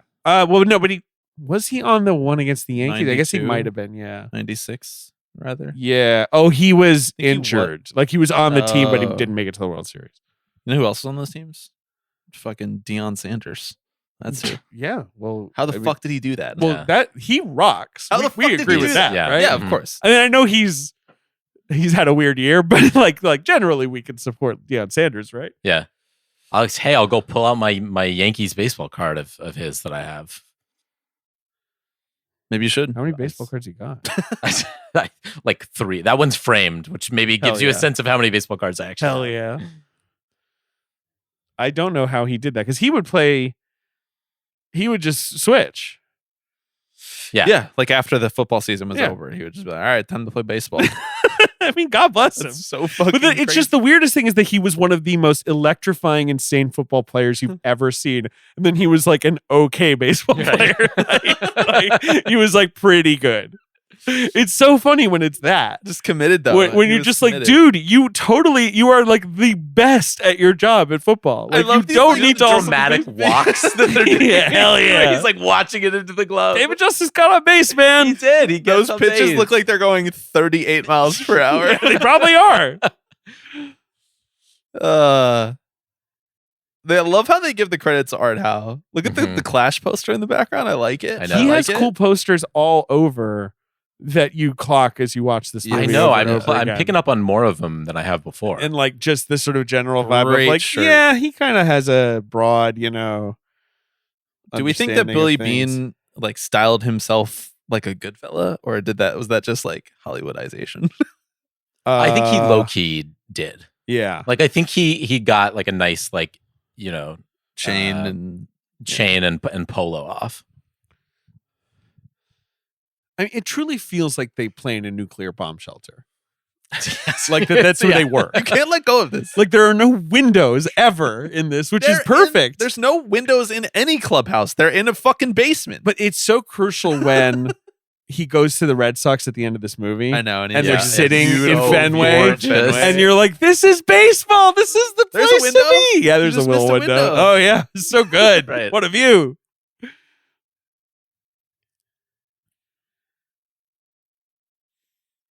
There's Mark Ellis sighting. You know, when you in Toronto, there's a hotel that looks out onto the Sky Dome, whatever they call the Sky Dome. All right, yeah. The Rogers. The Center. Rogers Center. Rogers Center. And every year I go to TIFF, I want to rent that hotel and like because you can like have windows Yeah. that look out onto the field. Yeah. I've never done I it. think it's like How much do you very think those go expensive. for? It's quite Yeah. expensive. Do you think the Atlantic will pay for it? No, they definitely would not. I can testify on your Patreon that they would never fucking pay for that. If They we, would pay if we for were, me for like an Airbnb where like the bed's in the shower. That's like their budget for me going to TIFF. That's magazine journalism. Yeah, baby. Oh, talking about our jobs. hardcore. Yeah, this is where Jonah Hill, Peter Brand, whatever, he's got a little bit of swag. Like he's been here for almost a season now. Yeah. He's Yeah, like yeah, kind yeah, of yeah. okay being a little more. They've got the like odd couple rapport going. Yeah. He's got his mug. He's got his Yeah. hat on. So this is where he does the whole like, I'll solve my problem by trading another player to my rival. Right. Yes. Uh-huh. Who needs the right? Yeah, love this. Poor Mike Magnante. I remember him. When I was listening back to the top 10 of the decade and listening to Sean, Chris, and Amanda discuss Moneyball, Yeah. I thought Chris boiled it down pretty effectively in that this scene, the movie hinges on Billy Bean trading Ricardo Rincon. Right. And that is a movie that is entertaining to Amanda Right. Dobbins, someone who does not give a shit about No, any of the people involved. Forget it. Fucking me. I'm like Ricardo Rincon. Right. I guess I remember who that was. Like, Right. and like that. Right. That like every person in a theater in 2011 is watching this scene and they're like, I understand what he's doing is hard and good. Mhm. They don't It's really just a know who straight shooter these right people here, are. you know? This is why the business people really respect Get him. your pyro Well, this is on. why it resonated with like non-baseball people, right? Is because Right, it's like right, right. it's a baseball movie that's like not really a baseball movie. He's eating popcorn out of a coffee filter. And then he spits it out. Like, That's kind of a lot like you and me in college, Alex. We ate Yeah, a lot of popcorn out of things that shouldn't have been eaten out of.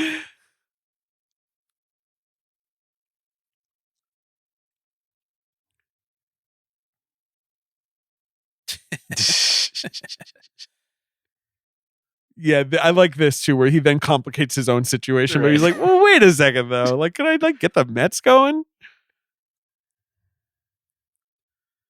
But it also is very reflective of how Bean operates, which is like, I'm going to back myself into a corner Right, and then operate from there. right. That's where he's I'm comfortable. at my best. Yeah. Right. Yeah. All right. Let me look up Ricardo Rincon. It's great because he's also utilizing the fact that people conceive of them as a very smart front office. And so if he calls a dumb team and he's like, I want this guy, but he doesn't actually want him, and the dumb team's like, why does he want this Billy guy? Beane I better Simmons, try to that trade guy's for this smart. guy. Yeah. You know? I had to type in Ricardo Rinc before Wikipedia was like, do you mean Ricardo Rincon? Like, that's how right. irrelevant he is.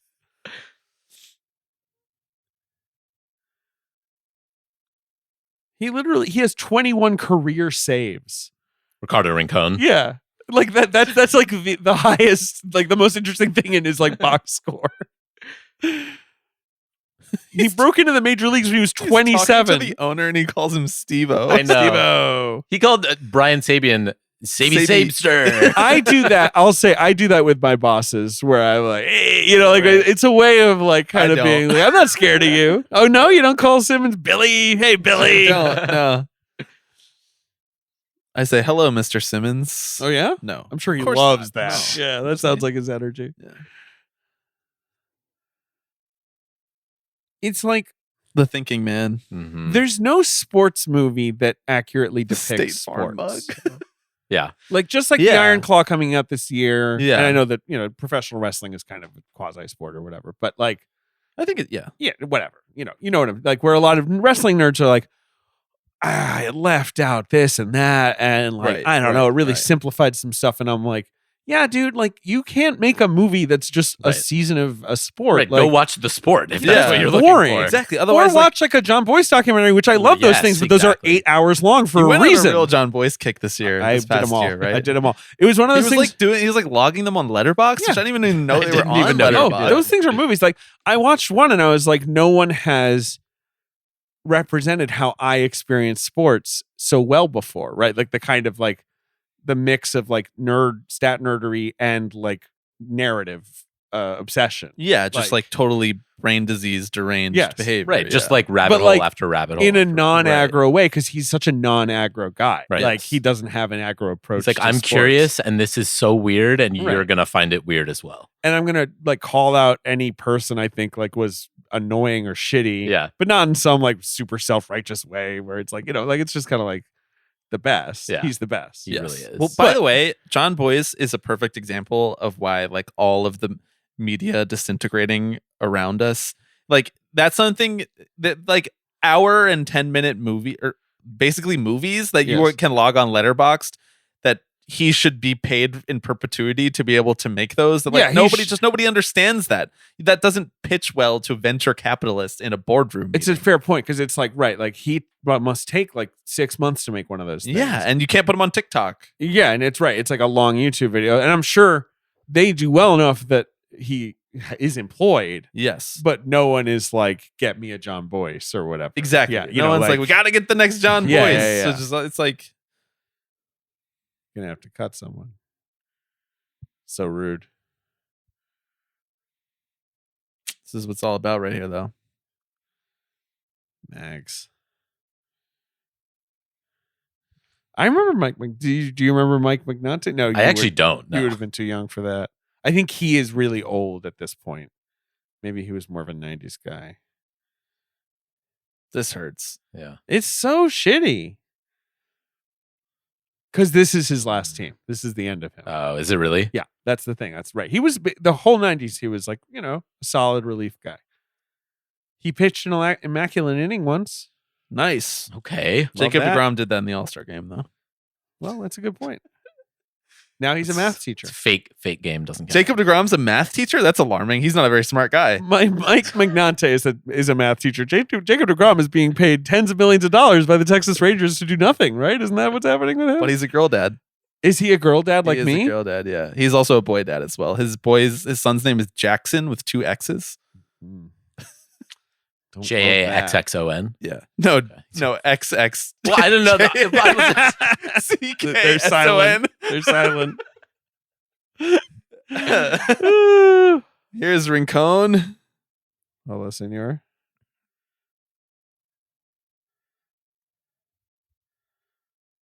Oh, Mm-hmm. look at that grain. Look at that scoreboard. You don't get that anymore. This is Really. It's all LED. exactly. you This know? is when things were good. I know it's literally like in the shadow of 9/11 and George W. Bush, but I'm like, this was a better time. Whoever had the over on 7.5, 9, and 11 mentions just hit. I feel like the movie gets really interesting here because it is like the only time it looks like a sport, RIP. like a sports movie in the traditional sense. Right, where we're it's like- getting a where it's like montage of now victories, We have right. a montage. You need something to root for. Yes. Thus far, we haven't actually seen any of that. And then again, I think sports nerds sometimes will get mad where they're like, I mean, the streak is kind of this like weird, irrelevant, right, it's, like, it's a statistical fluke. It's It a had baseball fucking thing. Nothing to do with Moneyball. and like, you know? sure, it meant they got to the playoffs where they lost to, by the way, a Minnesota Twins team that only had 2 pitchers under 4 ERA, as Wikipedia just told me. But you live by the I'd love to hear randomness, you die Costas, by though. the That's right, you do. I know. God. He's donezo, though. He is just absolutely. What happened to Costas? He's just not entertaining in front of the microphone anymore. That's a bummer. You might say lost his fastball. Does he call a lot of games still? He just got pulled back into the booth for the playoffs as part of this past year. That's right. I as remember part that. of like some broadcasting deal. I forget where he was. I can calling still for. do him calling the 97 World Series. The Like- Florida Marlins have won the 1990. Like, it's the best call. He's so good. He is Yeah, really he is good. good.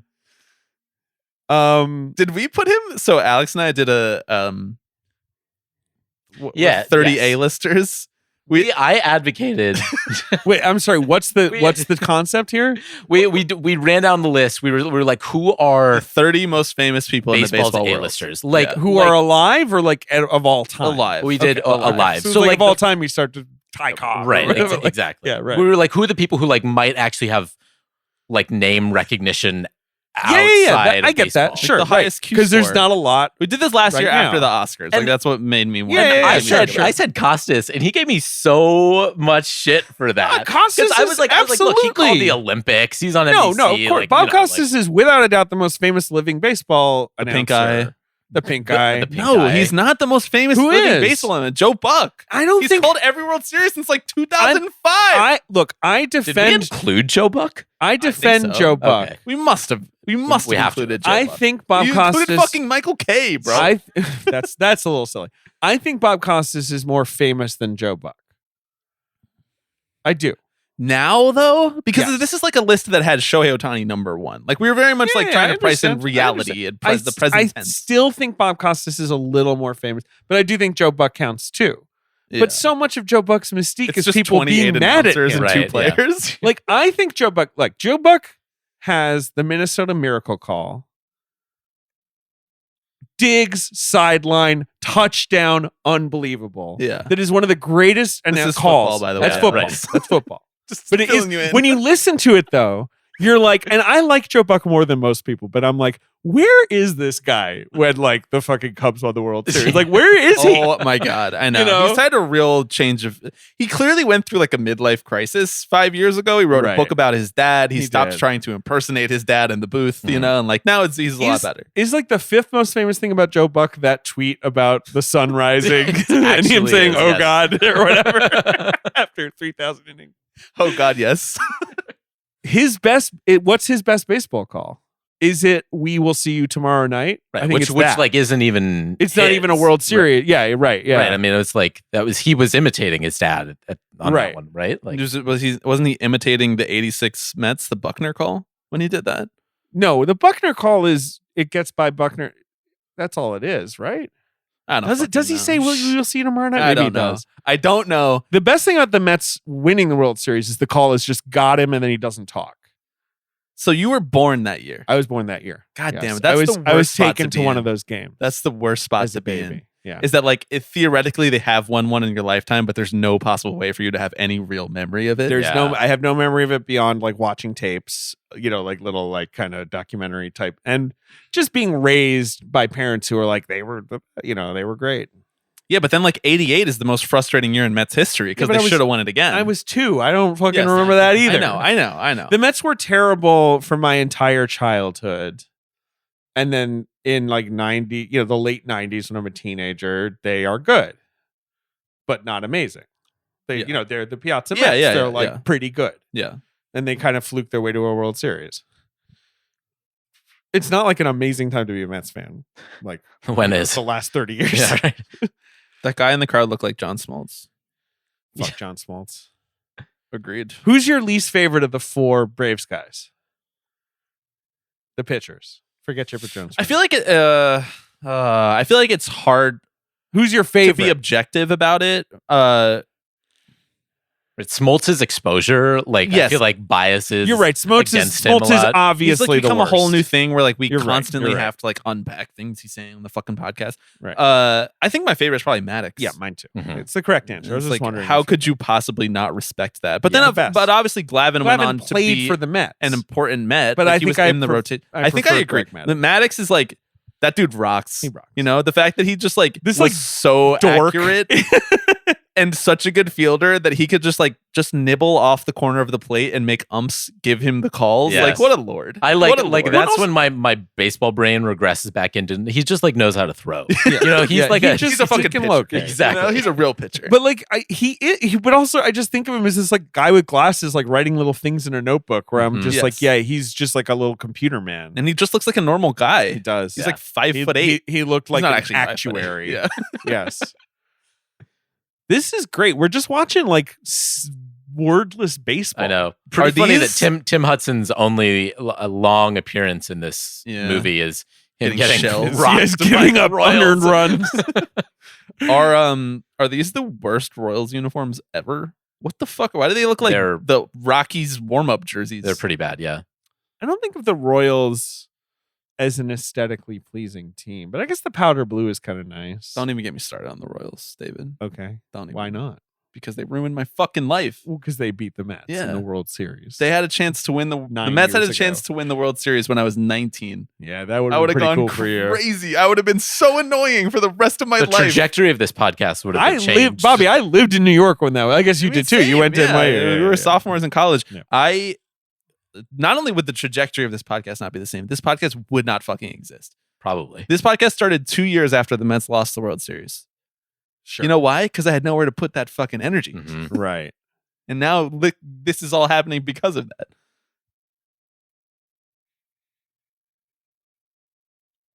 Could get out of control for the Athletics, and they will not really be affected except they're losing streak. Right. Exactly.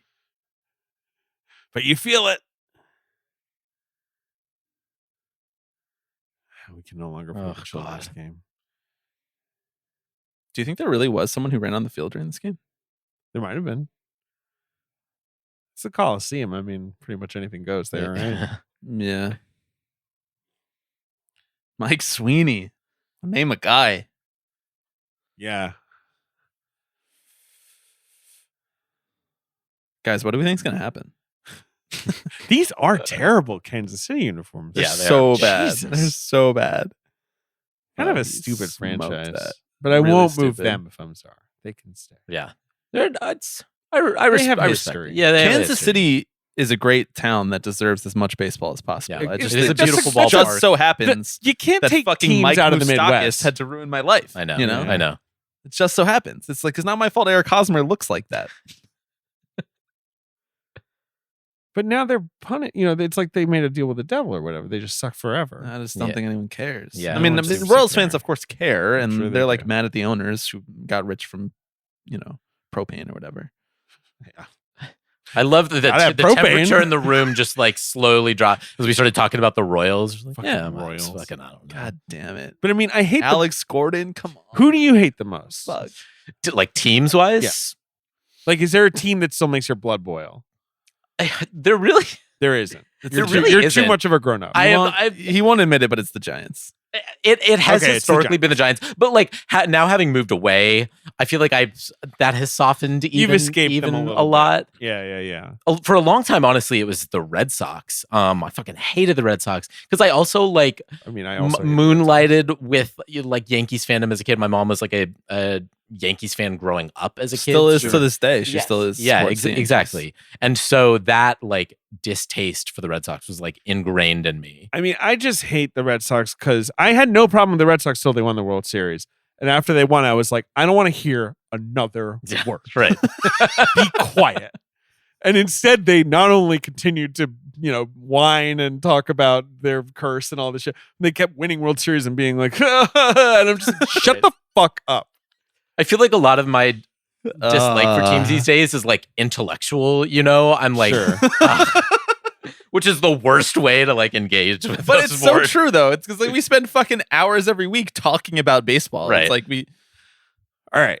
To talk about this moment, right? I Yeah. do think people can make fun of it, but it does get at what this movie is about, which is, on the one hand, Scott Hatterberg is there because of Billy Bean's twisted Moneyball concepts, right? yes. On the other hand, his triumphant moment is hitting a home run, which is not what Billy Bean brought him in for, right? As a pinch hitter, which is not what Billy Bean brought him, and it's just, this is the magic of baseball. Yep.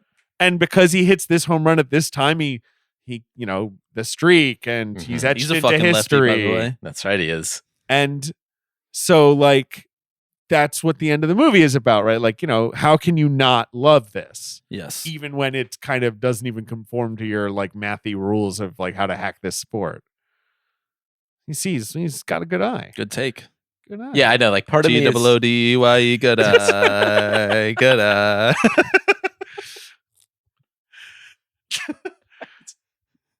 Did you play baseball? Yeah. Both of you? Mhm. Yeah. Yeah. And what was your positions?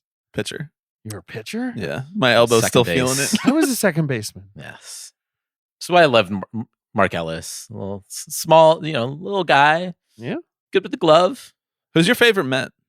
Of all time? Yeah. Ricardo Alfonso. Yeah. Isn't that crazy? That's great. Oh my god. Oh my god. That was my most intense time of fandom, I think. Great shot right there. Yep. Great shot. That's the Clocked it. natural shot right there. Yeah.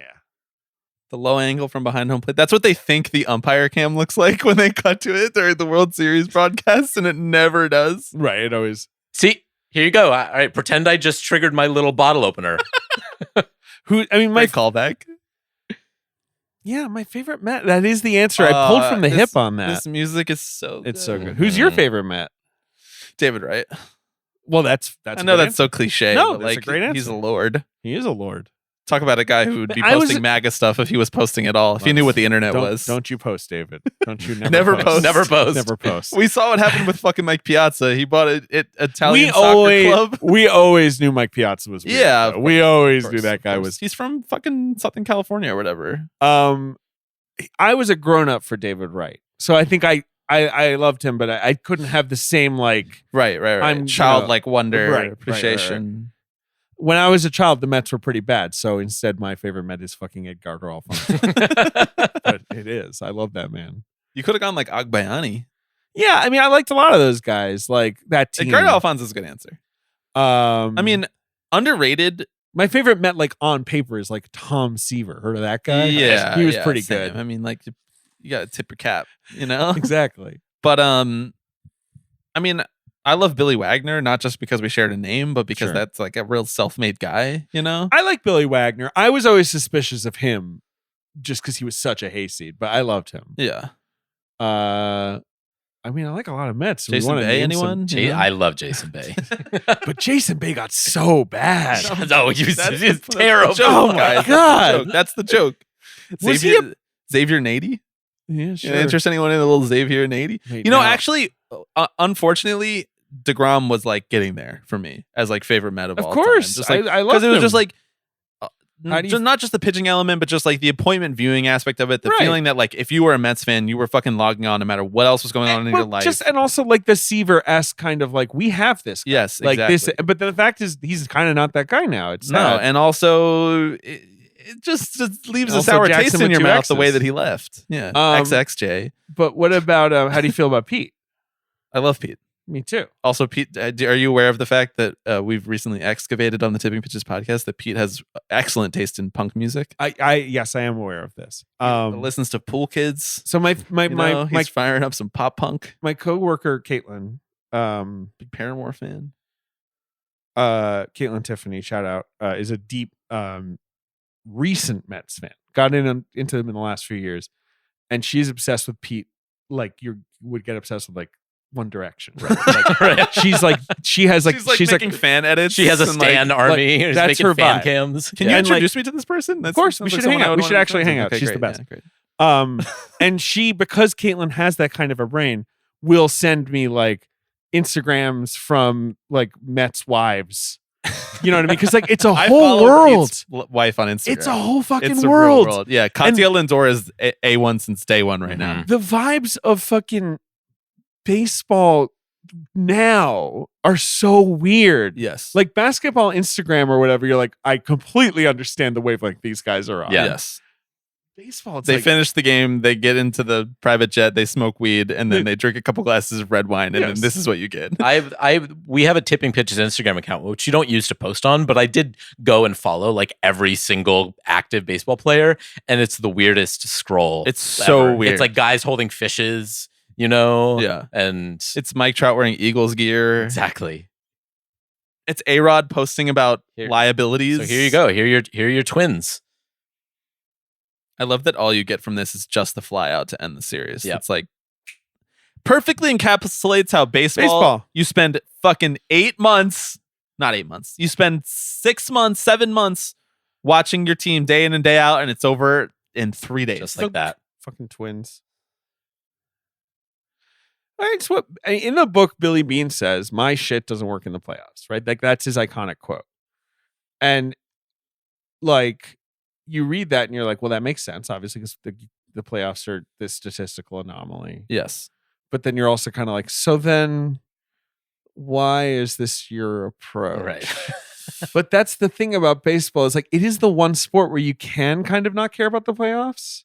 Kinda, yeah, Like, because you it's just, can it's be a Mike measuring a Trout different thing. Where you're like, yeah, that guy never really succeeded in the postseason, but like he's a Hall of Famer. Like, I think that ultimately what Billy Beane was admitting, even if he didn't put it in this way, is that what he is doing here is he's playing with one hand tied behind his back. Right. He would And not that he have to be this way acknowledges- if he worked for a different team. But we're about to watch But him I get the think that's- chance, and he turns it down. You know why? Stockholm syndrome. I think it's a little bit Stockholm syndrome, and it's a little Because bit he doesn't want to see what what would Alex happen. said. He likes to work with his back to the wall. Like that's how Yes. he's motivated to work. I agree. Yeah. But then we kept on writing off all of the shortcomings of the methodology because we never actually saw him try to put it in practice in another place. Right. The thing is, like, the methodology itself is fine and reasonable and like works to the extent that teams went and copied it, right? They were like, oh, we can't hire you. But it's like a Well, square peg in a round hole for a lot of teams. Like they don't need to act this way, so why would they? Well, no, they don't. But I think there's a reasonable way of saying, hey, we've been thinking about this baseball thing all wrong. What if we actually start valuing the things that are worth valuing?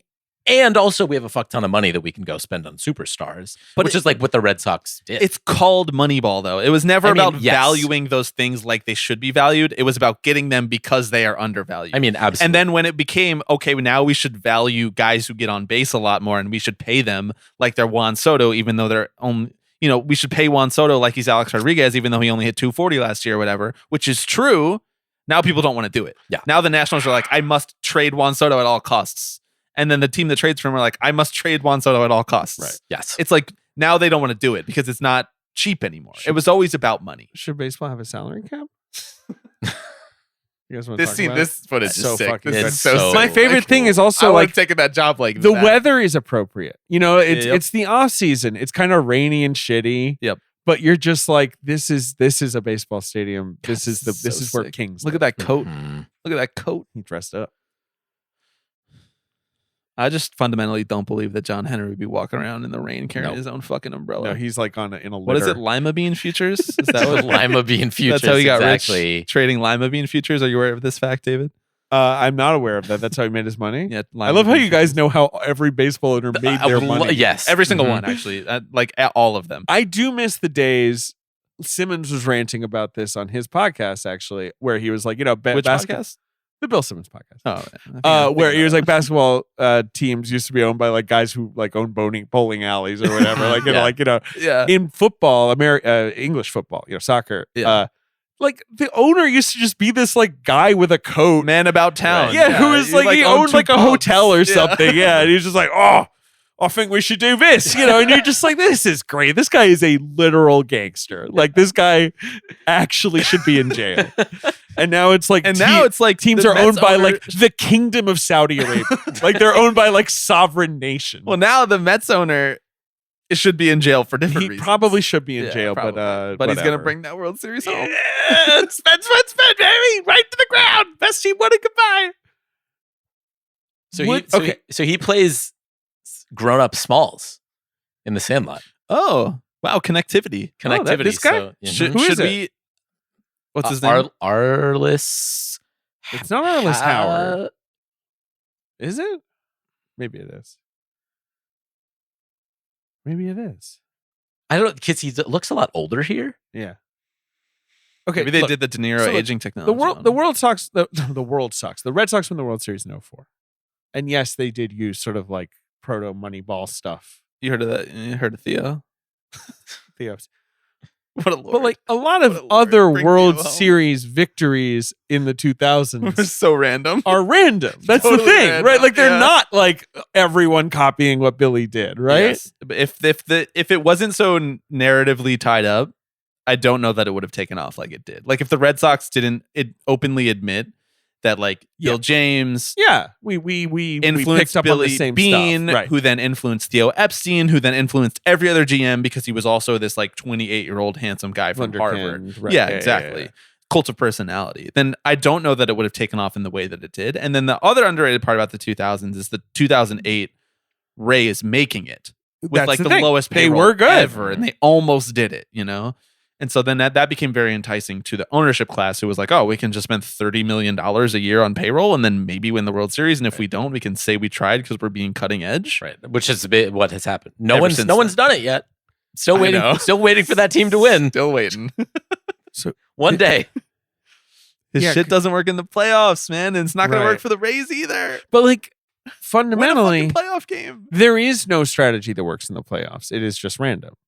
Like, why did No. the Rangers win the World Series? I don't know. They had some good guys.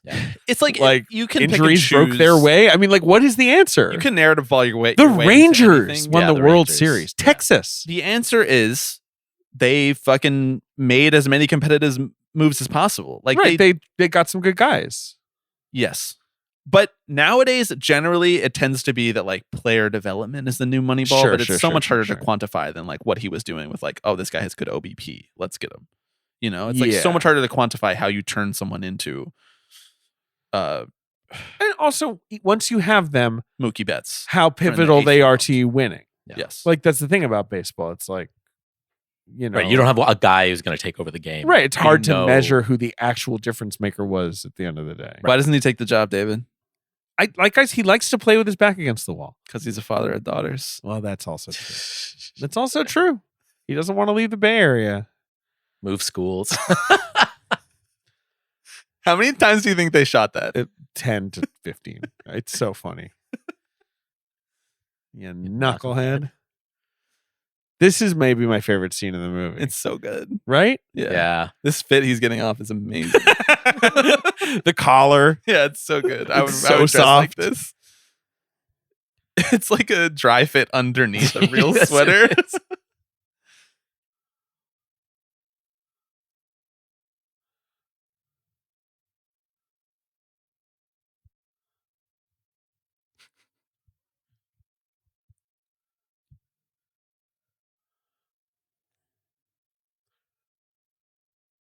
It's on a piece of paper in his pocket.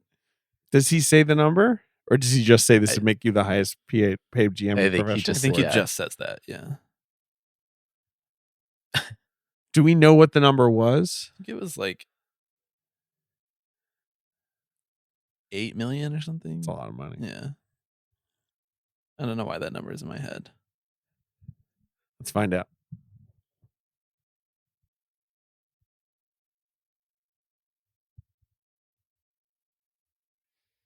All right, guy. Whoa. 12.5 million. That's a In that's a 2002. good chunk of change. For how That's a many lot of years, money. though? Annually? It just says 12. That's more than they paid for Johnny Damon. That's true. It was 5 years. All right. But that's That's jams like- don't make that now. Yeah, it's Yeah. like down payment on a 2-bedroom in New York money. Bill's lost. L.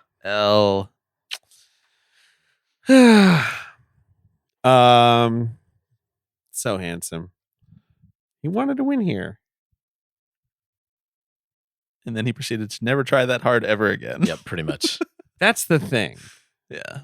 When are you good again after this? The A's. When are the A's good again? Never. No, I mean, After this movie. Yeah. Intermittently. I mean, this is their boom. They're and like, bust. okay. yeah, they have some high, they have some mids and lows over the course of the 2000s. But like 2011, 2012, they're doing this like magic shit again, where it's like they're pulling together the players who they've gotten up off the like scrap heap. And they work their way into the playoffs like 4 years in a row. But did they ever win a series? No, I mean they never made it past the DS. The DS. They won like over 100 games in 2015 or 16? 16, I think. I vaguely remember this. Uh-huh. Yeah. It was one of those. Or maybe it was 2017. I don't really remember.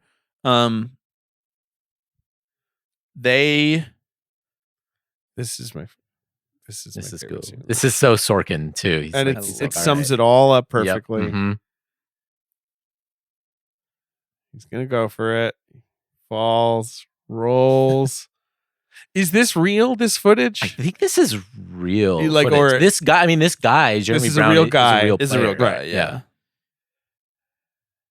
Jeremy Brown comes up in like the first chapter of Moneyball, the book. Sure. Like him and Euclid and the Greek god of walks. they call Yeah, him, and yes.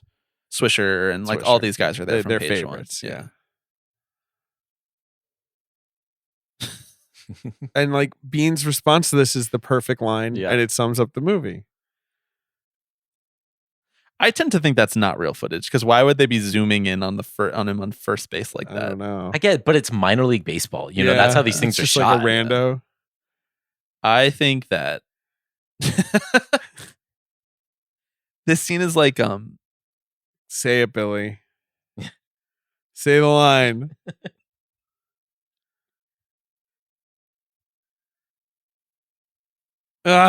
Ah, so good. Sorkin. That that Sorkin. actually is my favorite I line. know It's it's like I know. I like that. How can you not be romantic about baseball? Has been so ingrained in my mind that I Yeah. kind of forget that that's where I know this This from. is where it's from. Like I'm just like, oh, everyone's always been saying that. Pete, you're a good egg. What does that sign mean where the head is open? I don't know. I just noticed that too.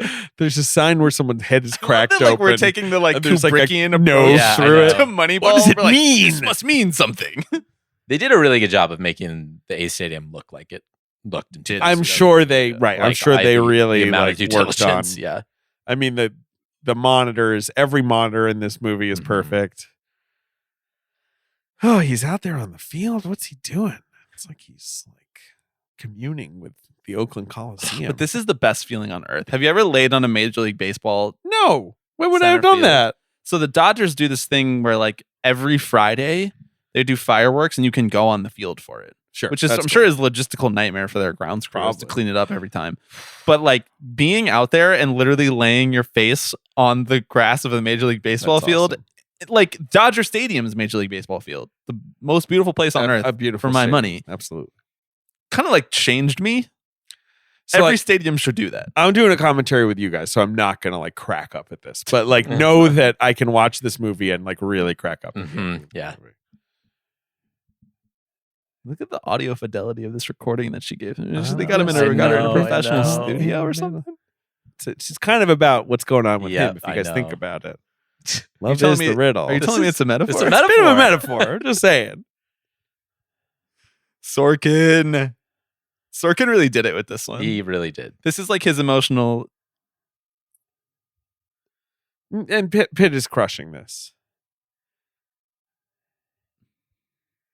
Less is more. We get it. He's not fucking going anywhere. Snap focus. Yeah. Great to Oakland, fucking great Some Oakland footage. scenery. just shipping containers. Yeah.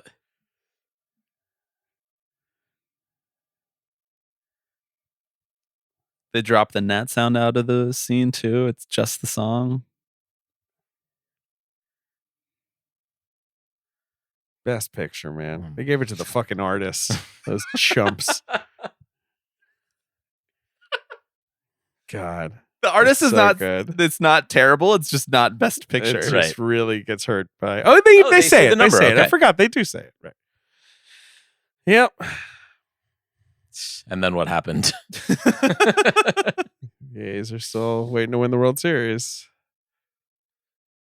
Yeah, that's the best they can do for kind of like Right. Billy Bean was right. Right. Yeah. Embracing the philosophy championed in It's Oakland. not untrue. It's not. It's a bit narrativized, but it's true. They were going to do it whether or not Billy Bean became a cult figure anyway. I guess so. Both Yes. Billy Bean and them figured out the Bill James thing, be it in parallel or not. well, Yeah. Bill James has been working for the I Red know, Sox yeah. for like Yeah. the better part of 30 Yeah, years. he's you know? posting. He's posting his ass off down there. Change his password. He's retiring, right? Like, didn't he kind of announce like I am Bill James? Like he's winding it Oh, down. I don't know. Is he? I think he is. I don't know. Wow, Bill Jim's hanging it up. I mean, he's fucking old as Yes, balls. yes. I think that basically Billy Bean's retiring too. Well, right. He, like you said, he I basically mean, is. he's been retired. He's for, pivoted like, to a other few sports years. and stuff. Mike Okay. DeLuca, who's in the producing, that's the kind of maniac who gets a movie like this made, Yeah. like for his faults. Scott Rudin, that's the kind of maniac who gets everyone on this movie paid Yeah. by throwing phones at other people and yelling at assistants. Wally Pfister, Nolan's cinematographer, does an amazing job on this. Who scored this? It's literally, well, it'll say. It'll say who we're did about the to score. find out. So we're in the credits now, of I course. think the score is literally mostly explosions in the sky Yeah. songs and stuff. Is it Um, actually in? Because I was never sure if it was like I'm not someone sure. trying to do an explosion in the someone, sky like, ripping imitation, them off. but I can't believe Robin Wright is just like the fifth It's- build name in this, I but she's know. in the movie for like 90 Hey, man, seconds. she's famous. No, I know. I'm just why did Yeah, if Reed she was Diamond. there, they should have written in some more things for Right. his wife. Jack McGee, Nick Searcy. These are the The FX scouts. guys. Yeah. Yeah. Casting Francie Maisler. Do we get a composer? Michael Dana, right? Okay, so yeah, he's doing a fake explosions in the fake post rock. Any takeaways this time through that you weren't expecting? Just fun to talk to didn't you guys about remember? baseball. I don't Yeah. talk to enough people about baseball. Well, the invite is always open for the Tipping Pitches podcast. You're Yeah. always Bring me welcome to on. Come on. I'm just not that smart about current baseball. That's okay. I mostly would just ask you guys questions. Be like, explain to me why this is going on. That's actually that's honestly probably good. a funny. Well, I I'm think gonna it really would be- tap in pull us this out of year. the weeds a little bit. Yeah, I mean, Caitlin kind of got me a little back into it as well. Just like I went to some games with her. She's so obsessed with the Mets, and like she can tell me about what's happening right now, and I can tell her about like Yeah. Putting into Mets context history. Right, right? Yeah. with Edgardo Alfonso stats. Oh yeah, he was a great third baseman. Alex, final thoughts on Moneyball this time through? You greatest, know, greatest baseball movie ever? in my book, yeah. What are your other favorites that we haven't mentioned? That's a really. I mean, I Rookie really, I of the really, I Year. really do like Field of Dreams. I really like Angels in the Outfield, the like Disney-fied version. Yeah, I haven't seen that movie since I was a kid. I remember it being. I loved it as a kid. It's Yeah. like it's very corny. It's Yes. very sweet. Major League? Major League, very similar subject matter, I guess. Yeah, I do. Major League's a little too dark to watch now that the A's are actually being stolen. Right. Yes. I Sure, mean, it's like sure. it hits very, very close to Right, home. right. Yeah. Mine's Bull Durham. I mean, that's Bull Durham's a great pick. guy. Bull Durham is about like invented my personality. baseball as a personality. Yeah, right. exactly. It's less right. Yeah. Obviously that's It's less about first baseball ballot. science and more about baseball and art. League of Their Own is also Yes. like about like I like the best ones usually are about the romance of the sport. Yeah. Right. Yeah. Like Well, that's why this is such a subversion of that. Right. But then it all doesn't let it go. It doesn't let it go. What are some Mr. 3000? I'm just trying to think of like any baseball movie now. I think The Natural is great too, but The that would be a Natural's wild watch along for us because that movie is very slow. It is. Yeah. It is slow. It just is not paced like a 2010s movie. No, not at all. But Redford And also Redford is like, astounding. No? 46 in it. But yeah, he rocks. David Sims. Thanks you for so having much me, joining. guys. This was so much fun. This was such a blast. Anything that you'd like to plug here at the end of a 2-hour and 20-minute Patreon. podcast episode on Patreon? We're gonna drop this one on the feed probably at some point. Oh, yeah, sure. We'll Whatever. Unlock Yeah, it. whatever. We'll unlock it for the people. Let me get you some subscribers if I can. Yeah, Blank Check. We have a Patreon too. Movie podcast. I write for The Atlantic. I'm a film critic there for the last 10 years. That's what I Just do. in your spare time, you're doing Yeah. film criticism for Right. the Atlantic. The Mighty Rio Grande. That's a sort of Okay, post-Rocky yes, song, yeah. right, that they use. Right, yeah. Yeah, that's it. Thanks for having me, guys. This was a blast. Thanks as I for knew it doing would this. be. Thanks for chilling in my apartment. Your apartment's great. Great apartment. Haven't seen Bobby's though. Keeping me away. Blame my landlord. Landlord decided to turn your heat off when it's I fucking hear that the 18 way to get degrees your outside. landlord to do stuff is to say it on a podcast. You like Oh, tell yeah. them to do it. But and they're behind the they won't listen. paywall? It's actually legal action is to say it at the end of a podcast. You just got to start Okay. saying, I've been advised by my lawyer to inform you. Thank you everybody for listening. I don't know when our next Patreon watch along will be or what it will be or who it will feature, but we will provide that information at a later date. Hello, everybody. I'm Alex Rodriguez. Tipping pitches. Tipping pitches. This is the one that I love the most. Tipping pitches. So we'll see you next week. See ya!